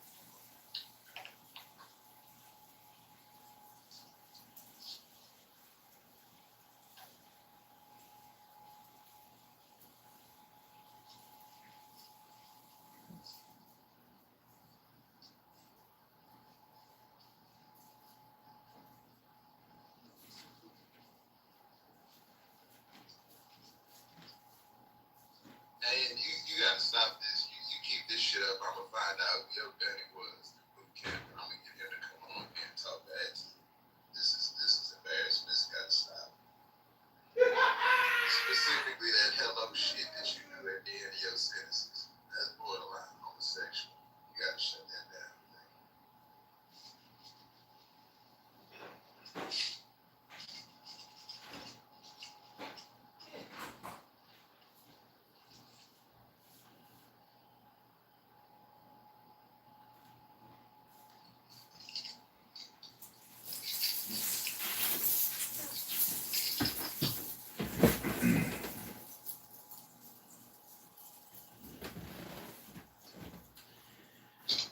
We back at the reparations table. Anybody wanna make a settlement offer?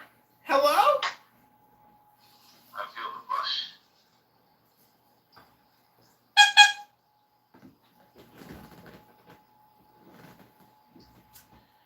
Well, reparations was canceled because you can't have a racial class hierarchy of federal distribution payments. Sorry, everybody. Reparations is officially canceled.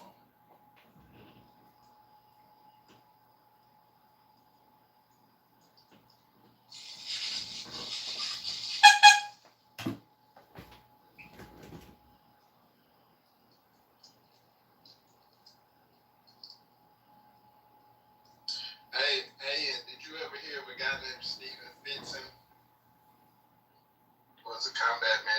Steven? You old Steven? Steven Fitz, he was a combat medic. He would have served. Did you know Pat Tillman? Because I was at Fort Benning with Pat Tillman, the famous Cardinals quarterback, before they killed him. Hello? You an old motherfucker here. I'm a senior citizen clown. Hello? Well, let me see. You ever hear of a guy named Jack Powers? Did you ever hear of a guy named Jackoff? No, motherfucker. These are like random names. What, do we go to high school together? Come on, bro. It's a motherfucking random conference call happening in a random ass motherfucking President Trump room. Bravo. Go to usarmy.mil if you want to join the network. Hello? Fort Benning is almost Fort Bragg level, so I was just tossing out some names for people that your timeline, that were infantry guys. You would have heard of them. Well, did you know Frank Thomas? Did you know Mike Piazza? Did you know Sammy Sosa? Did you know anybody that ever played for Major League Baseball? If you ask me about some West Coast Marines, I might know. Motherfucker, how many miles and how many toilets did they make you clean? A lot. I was constantly on fire.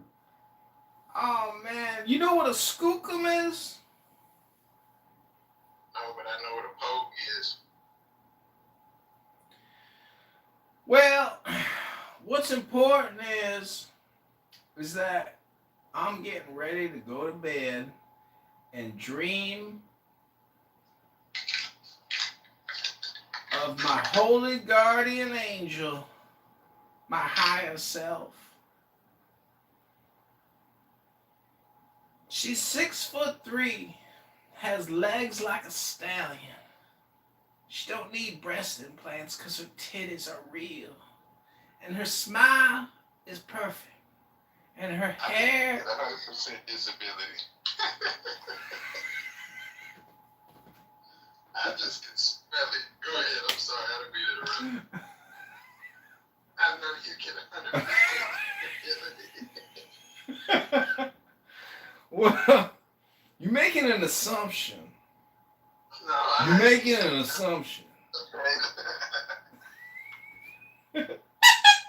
What I'm trying to say is, Uncle Samite has deep pockets. And if you just need to ask your Uncle Samite.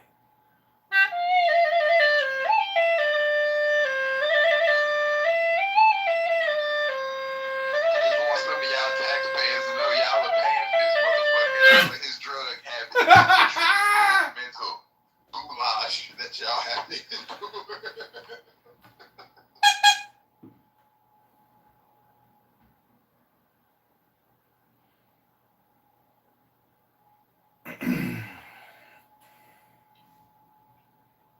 Well, when I was at Fort Huachuca, this black female major was like, get up!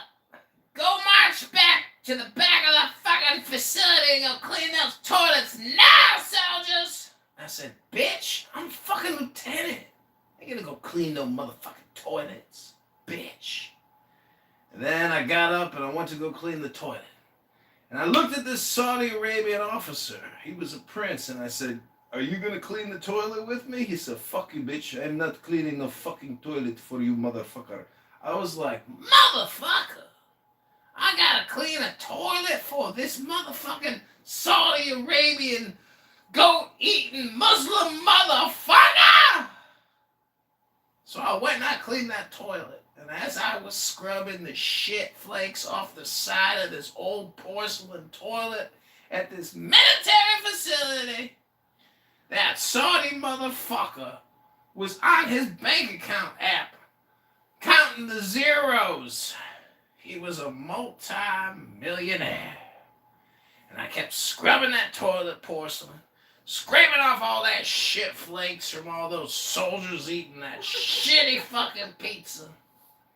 And it was then when I had my revelation of enlightenment and I knew the truth of the earth. Hello?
I think it was a play on a certain topic, if you know what I mean.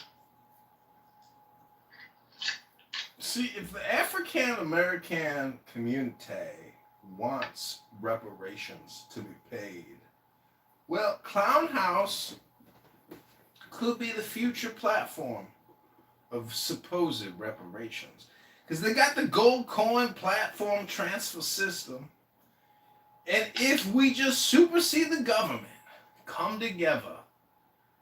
Because if every white person is a part of a structural white racist society, anytime white people get together, it's a meeting of structural white racists. And so it's unbecoming for new anti-structural white racists to create a platform and a financial reparation system outside of the white structural racist society. And that's why Clown House could be the future of reparations. Can I get an amen? Amen. Bro, did you not serve with black people? Like, I'm confused. Was your whole team white? Nah, I served with a lot of African Americans. They were some of the most sadistic killers, rapists, murderers I ever met in the military. They were hardcore killers.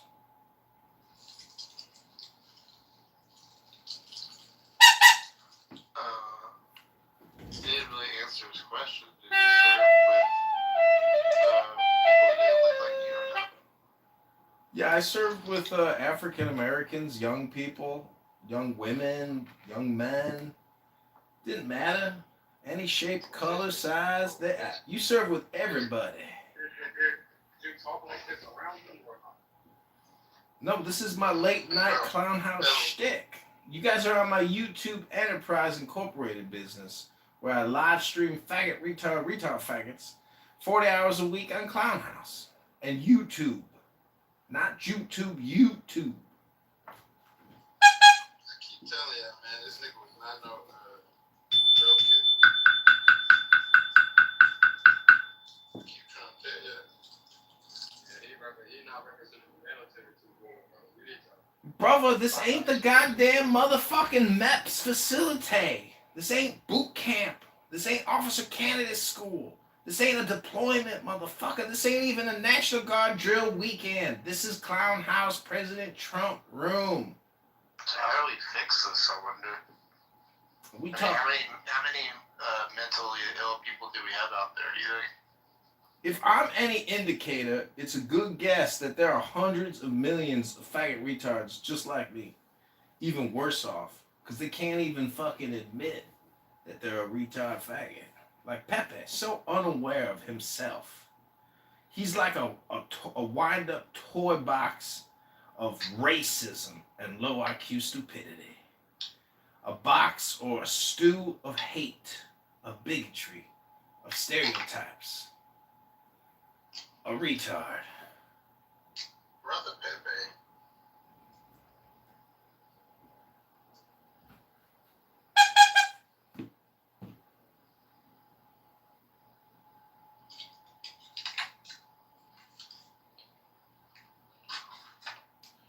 Ten minutes. Now, this is Ayn Rand. I'm a supporter of candidate Kitover. You can go to ChicagoMayorVote.com to help defeat the communist thieves stealing from the pensions, creating lies and propaganda. Go to ChicagoMayorVote.com right now. Where are you on that, by the way? We start gathering signatures on our petitions in less than a week. Next week, we start getting signatures, and we submit in August, and we're looking forward to major national publicity as one of the most noticed and publicized political elections in the country for the mayoralship of Chicago. So you're gonna be on the ballot? No, I won't be on the ballot, but I will be a write-in candidate. Unless I can actually raise the money to get the signatures. The chance of that is very small. What's the threshold? Is it $5,000 or something? Or I don't remember, something like that. This isn't a federal election commission. Yeah, this is the state house, whatever, right? I don't know what the state of Illinois or the Chicago Election Commission threshold is, but it's probably somewhere around that amount. Yeah. But if I do raise the money, I will invest it in signature gathering to get on the ballot in February. The election is February 23rd, 2027. Wait, so it's not the midterm? I'm so confused. Yeah, it's not. It's not. New term. Yeah, it's not a November thing.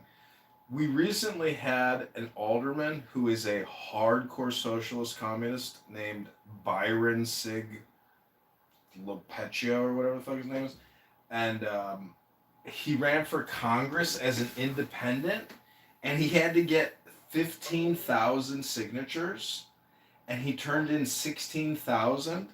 And someone challenged his signatures. I wanted to be the person to challenge the signatures, but I'm not that involved. But somebody challenged him, and they got him off the ballot.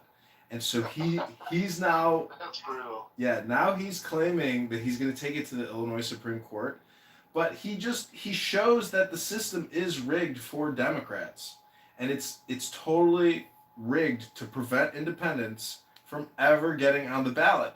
So election fraud, voter fraud, starts at the petition stage of the election process. It's totally manipulated. I think it's more rigged for progressivism versus Democrats. Because, I mean, you gotta remember JFK got popped by the Jews for going against that nuclear program back in the day. I'm a journalist. You can't just cast that net over our Democrats. So you think a group of J-words got together and they were like, let's assassinate the president because we about to build a nuclear bomb in Dimona? That's what you're saying, dog? Come on, man. Come on, brother. You gotta throw in some anti-Semitic Jew hate bullshit like that this late at night?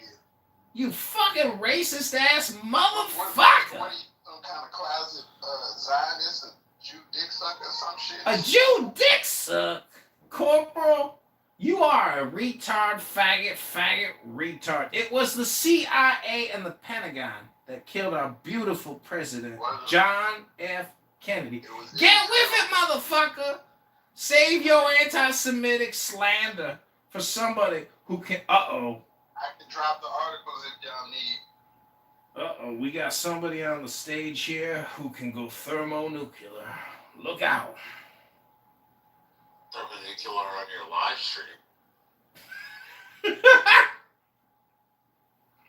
want to take that wager? It was Israel who took out JFK over JFK having such staunch. Matrix sucks. Over JFK having such a staunch. The Holy Spirit must hate you. An adamant position And the Matrix. You trolling me.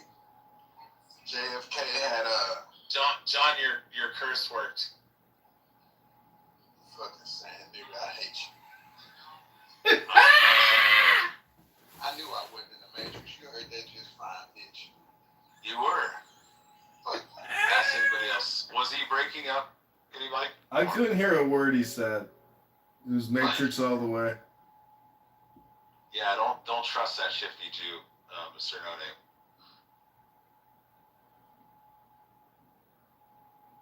I'm listening, Rich. What's going on? Not much. What rooms have you been terrorizing tonight? Actually, none. Really? I was in Rafi's room for a little bit, but I didn't really say much. Not the first room, right? I mean, come on. You've been in other rooms tonight. No, I did enough last night. Actually, I came up and tried to give Bima like genuine advice, and she started crashing out. And then I turned the whole room against her. Then she left. I heard about this. Is last night, right? Yeah, I genuinely came up. She was asking everybody, should I go live on the truck with my boyfriend, or I don't know if I want to, and blah blah. I just came up and I was like, hey, if you want to be with him, and you always talk about how you want to spend more time with him, then just go out on the road and see the country and be with him for a little bit. And she's like, Rich, you can't come up here after like talking so much shit about me and blah blah blah blah. Now you come up and like be nice. She just crashed out. Then everybody came off mic and they were like, Bima, calm down. He was just trying to be nice. And I was like, yeah, I'm not even in the mood to argue. And then the whole room got in the chat and just started attacking her. It's crazy. And you said she left? She stormed out? Yeah, she left for a little bit, and then she came back like an hour or two later. Rich, were you always a crash out on Clubhouse, or did you evolve into a crash out? Mostly evolved. So I'll give you an example. I'll be like, hey Matt, do you mind if I get in here and if I go next, and and then I'll ask the person. I'll be like, hey, do you mind if I respond to what you said? And the guy's like, yeah. And Matt's like, yeah, Rich is next in the line in the queue, and I'm like, oh, okay, cool. And then the person finishes their submission, and then somebody like Timothy will jump in and be like, oh, well, let me ask them a question. I'll be like, wait a minute, what's on the next in line? And he'd be like, no, nigga, I'm a moderator. And I'm like, okay.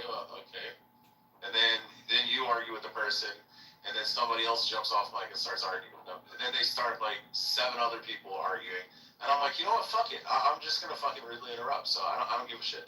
Yeah. You probably started going downhill, I don't know, maybe 4 or 5 months ago, because you used to be a pretty solid participant. Like, pretty solid. Yeah, like, you also must be for, like, a pretty reasonable submission, you know what I mean? Yeah, but I've also like came to the like aha fruition moment that John Kitover came to, and why he does what he does. Is it we don't talk about anything. I come in here, we're talking about like the same shit. Okay, it's the same conversation, the same people. So in theory, we all gonna turn into Kitover at some point. That's eventually you will, yeah. I mean, if you're intelligent enough, yeah, you will. But most of you are. You have to come to the Why do you act like I signed this here? Like I don't let you speak. Oh no, I wasn't saying you. I mean, I used you as an example, but I was using you as an example of like replace you with anybody. Okay, so who would you say silencing the most? I wouldn't say it's necessarily any individual. I would just say it's all the fucking assholes that wanted to like jump in, and there's no actual moderation. And I think like people like Brent and stuff like that, even though I don't agree with them on everything, and some other people will be like, no, shut the fuck up. Rich was next or John was next, even if they don't like you or they don't like your opinion, and they don't like what you're about to say. And Beaver's pretty bad about just letting people railroad because he's kind of selfish.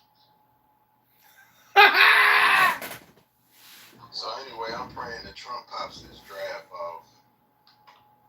Wait, you think Trump is gonna do a draft? I'm praying he does. Why are you praying he does? Did he kick him? That's why. Wait, did you kick Rich for calling Beaver selfish? You want to go get some too? You American. But I don't understand why would he want to like do a draft though? Yeah, why would we need a draft? Why don't we all just get a tax credit to buy a boat so we can all individually go to Carg Island and just grab handfuls of that sweet crude? We don't need crude. We need a new infrastructure. We We got enough. We got more than enough oil right here. It's just the wrong kind for the current infrastructure. But two, we're gonna have to ground invade because once the Gulf nations get cooked, which they're gonna get cooked, because when we hit Israel is our partner as a Gulf nation. Once that diverges into a humanitarian crisis, because eventually we're gonna take out some of those assassination plans to Israel. You know, Israel doesn't really need it as heavy as those Gulf nations. It's gonna put us in a hell of a situation where I think the only contingency we're gonna have left at that point, in culmination with whatever fuckery is approved with the current Trump administration at that current point in time, we're gonna have a ground invade, boys and girls.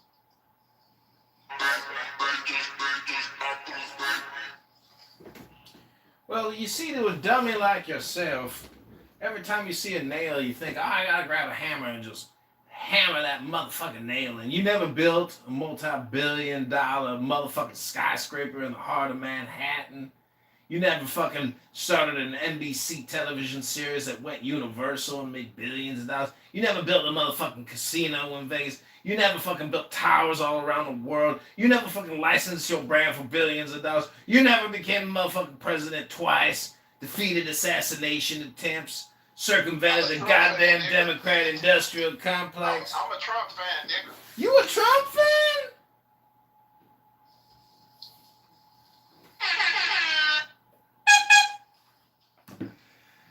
I'm just trying to put some things in perspective here, that you on a conference call app in the middle of the night, and you mean to tell me that you got the vision of a ground invasion. Well, motherfucker, you must know what I'm going to have to drink Friday and Saturday night, which you don't, because you ain't got no motherfucking vision. You got your hand in your dick on a conference call app, picking your toes in Poughkeepsie, wasting your motherfucking time. Hello?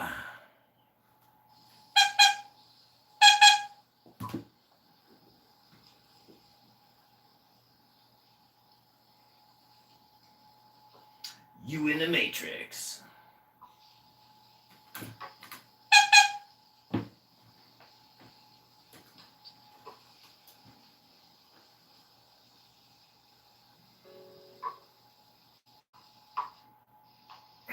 Well, I'm gonna go to the fake world called reparations land, where there's $150,000 checks, $1.5 million checks, based completely on racial identity politics.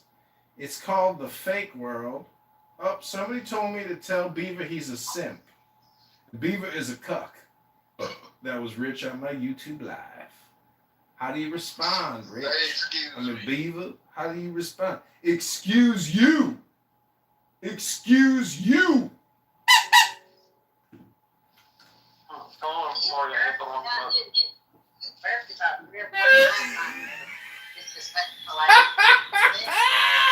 Well, sorry if I fucking had a fucking seltzer, for Christ's sake. Gotta call me a bitch for having some gas?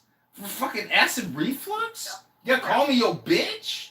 Black, you should go to his YouTube video and check out him and his shit-stained whitey ties.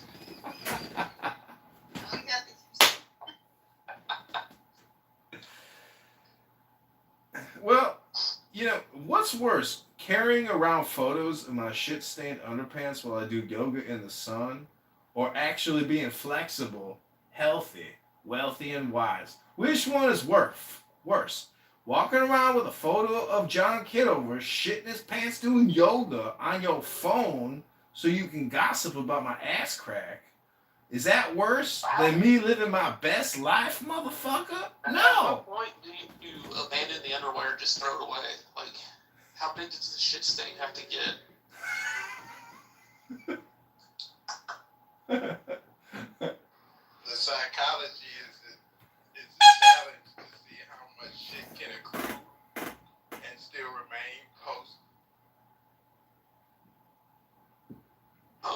dry stuff. Well, you want to maximize, you know, the outfit. That's what I like to say. And The truth is, I have so many pairs of underpants that I don't have to do laundry for at least 4 months because I have bought so many pairs of underpants at Ross, Dress for Less. Well, there's your answer. You take the shit ones off, and the shit cakes into it for 4 months on the ground before you put it in the washer. Beaver, you projecting on me.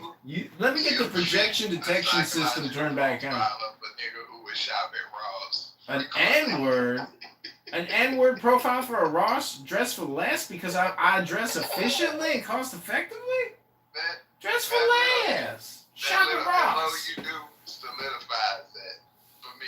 You project. This is not a projection app. Can't you just be genuine and articulate and not ejaculate?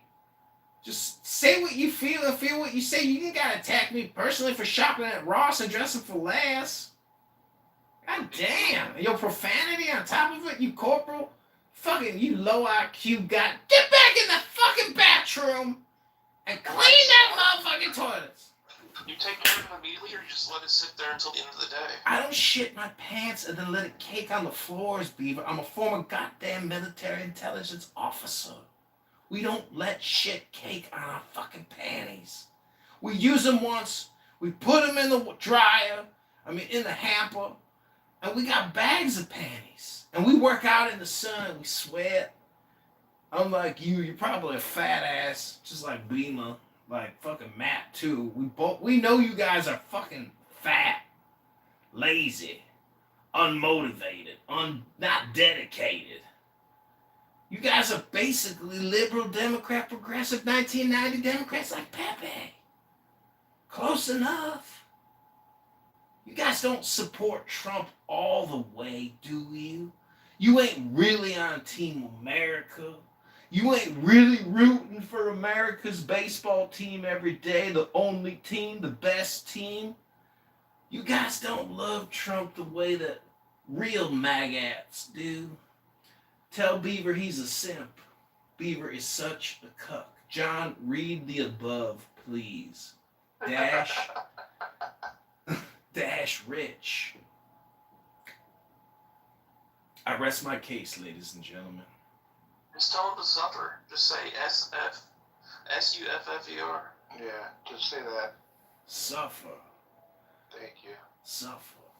Do you know how many people Rich has made suffer on this app? Rich has gone the extra mile to dox, to decimate, to destroy, to harass, to abuse. Rich is a force to be reckoned with. He's like a hurricane. Sociopath. He's sick in the head. He's intense. He's an intense motherfucker. Can you believe he's a father? Honestly, there's a couple people on this app that I know are fathers, and they're here all the time. And if I had kids, I would be reading books to my kids, enjoying life with my kids, making them super intelligent and super happy. I wouldn't be here talking to you people. I wouldn't even want to know you people. I wouldn't want to hear your voices. That's a good point. Hello? The amount of time that's spent, especially if you have kids, oh my god. Like, if we're hearing you talk for hours on this app, I don't know, man. Like, you better be having some time with your kids. Holy shit. Yeah, Goat's on here like every day, every hour.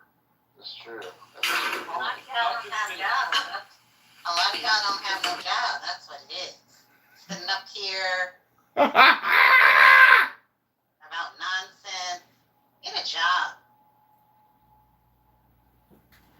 Get a hobby. I agree, but I've sat in those workstation cubicles, and guess what I do while I'm depressed sitting in the workstation cubicle?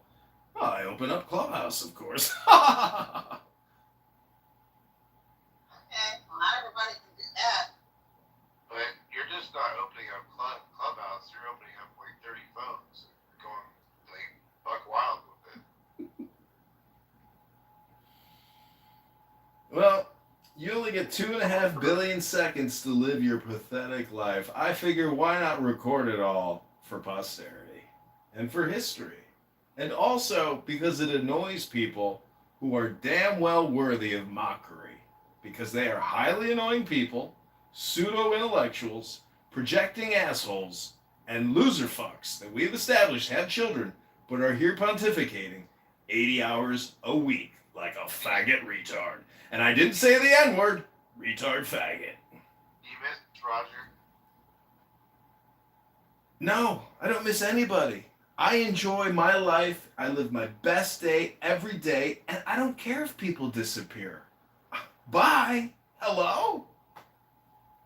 Yeah, that's because you exercise with shit in your drawers. That's filthy. Good point, actually. For the record, he didn't just disappear. We kind of had him, move along kind of incident. Well, Beaver He was ushered out. He was ushered out.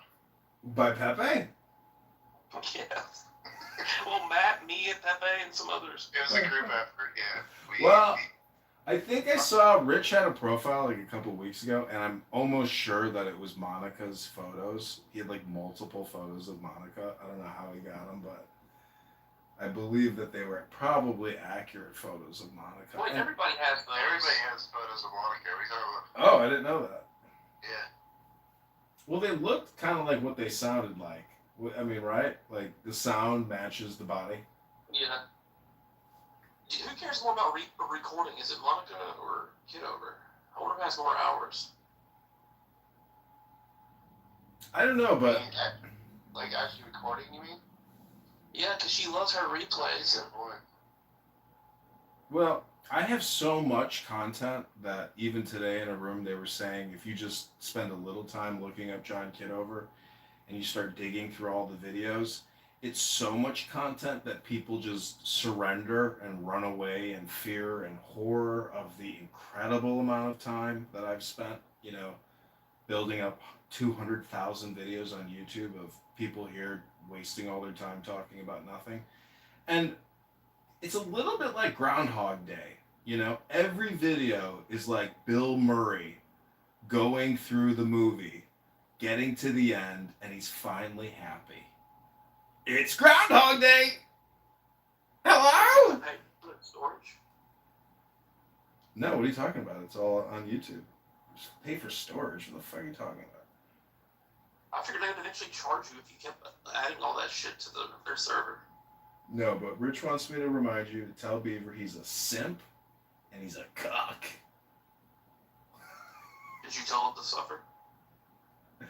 Suffer, Rich. Suffer.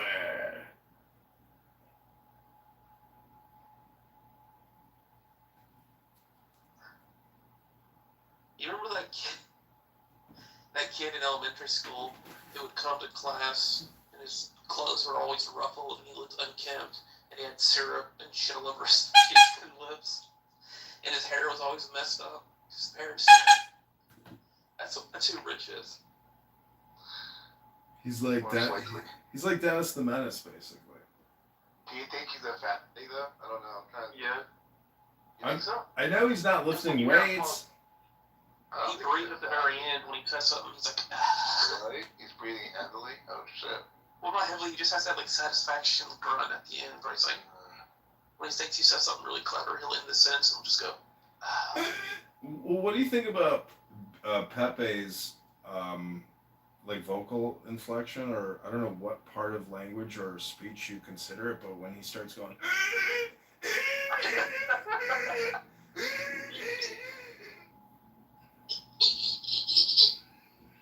if you interrupt him, dude, he can't like come back in.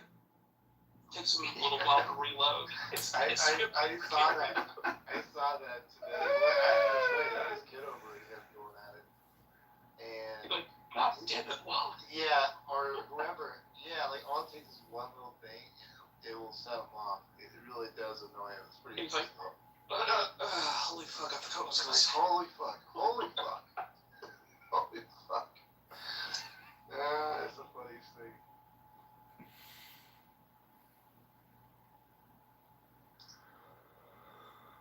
what about Bima though when she goes on her like long rants about exchange and agreements and all that, and it's just, to me it sounds very repetitive, as if she's like on a loop and she says the same type of arrangement every time.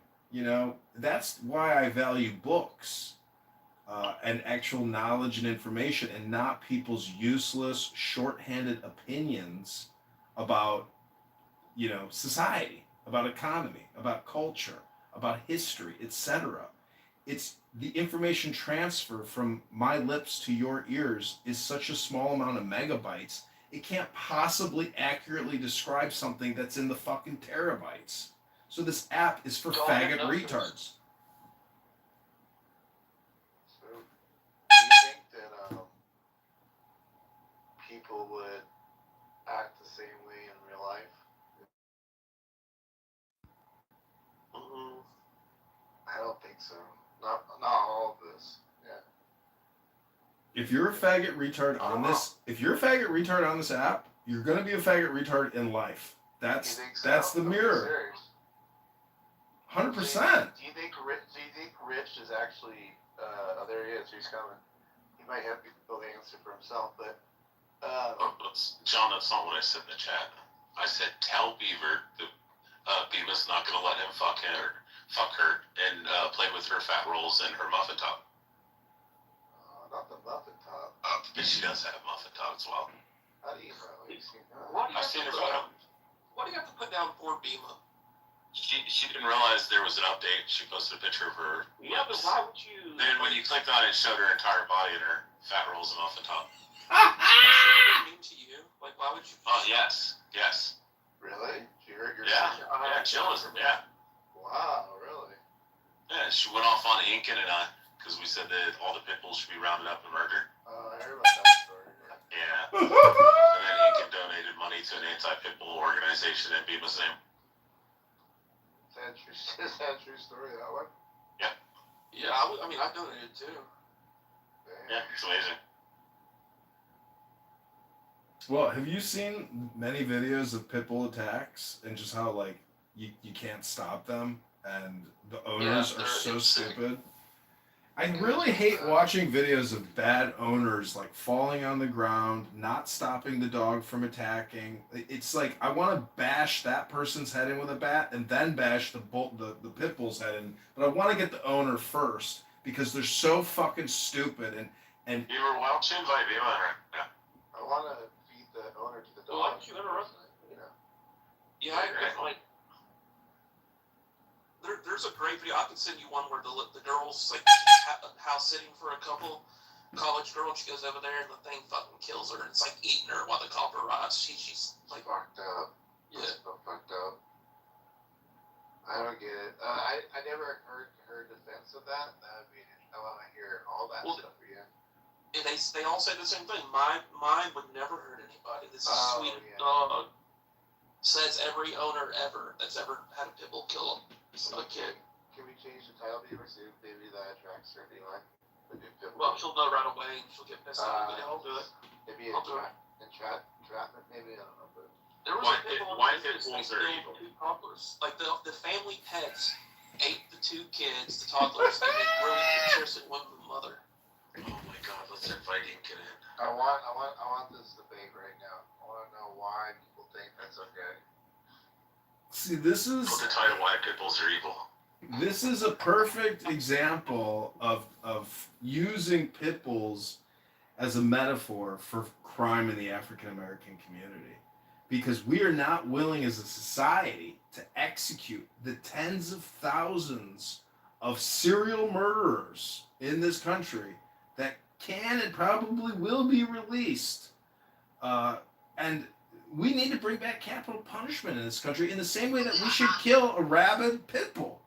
I agree, but I've said also to your comment about spending all day on Clubhouse, I am actually restricted to 6.5 hours a day. Only while I'm working. I had my wife put a screen timer thing on my phone and just got a 4-digit code that I don't know. Are you like this in real life? What do you mean? I don't know. Just the way you are. What you're talking to right now is me. You'd be dead by now if that was the case. Somebody would have shot you. No. You would think so, maybe a little bit. No? No. So you would have the same snapback reaction to anybody talking to you? No, usually I'm like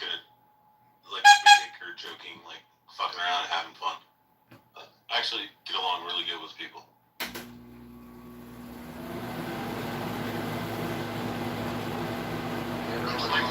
Like John. Rich knows how to translate. Like John, when he's not on the app, he's a completely normal person. Yeah, he transforms back into the original John Kitover.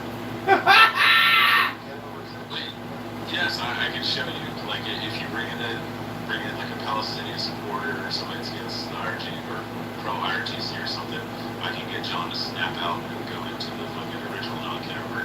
They'll have an actual intellectual debate. All you gotta tell him is be like, John, no fucking around, no trolling. Let's have a genuine conversation. And he'll say, okay. And then he'll be genuinely serious and he's actually fucking out. No, he's hyper intelligent. Yeah, John's an extremely smart person.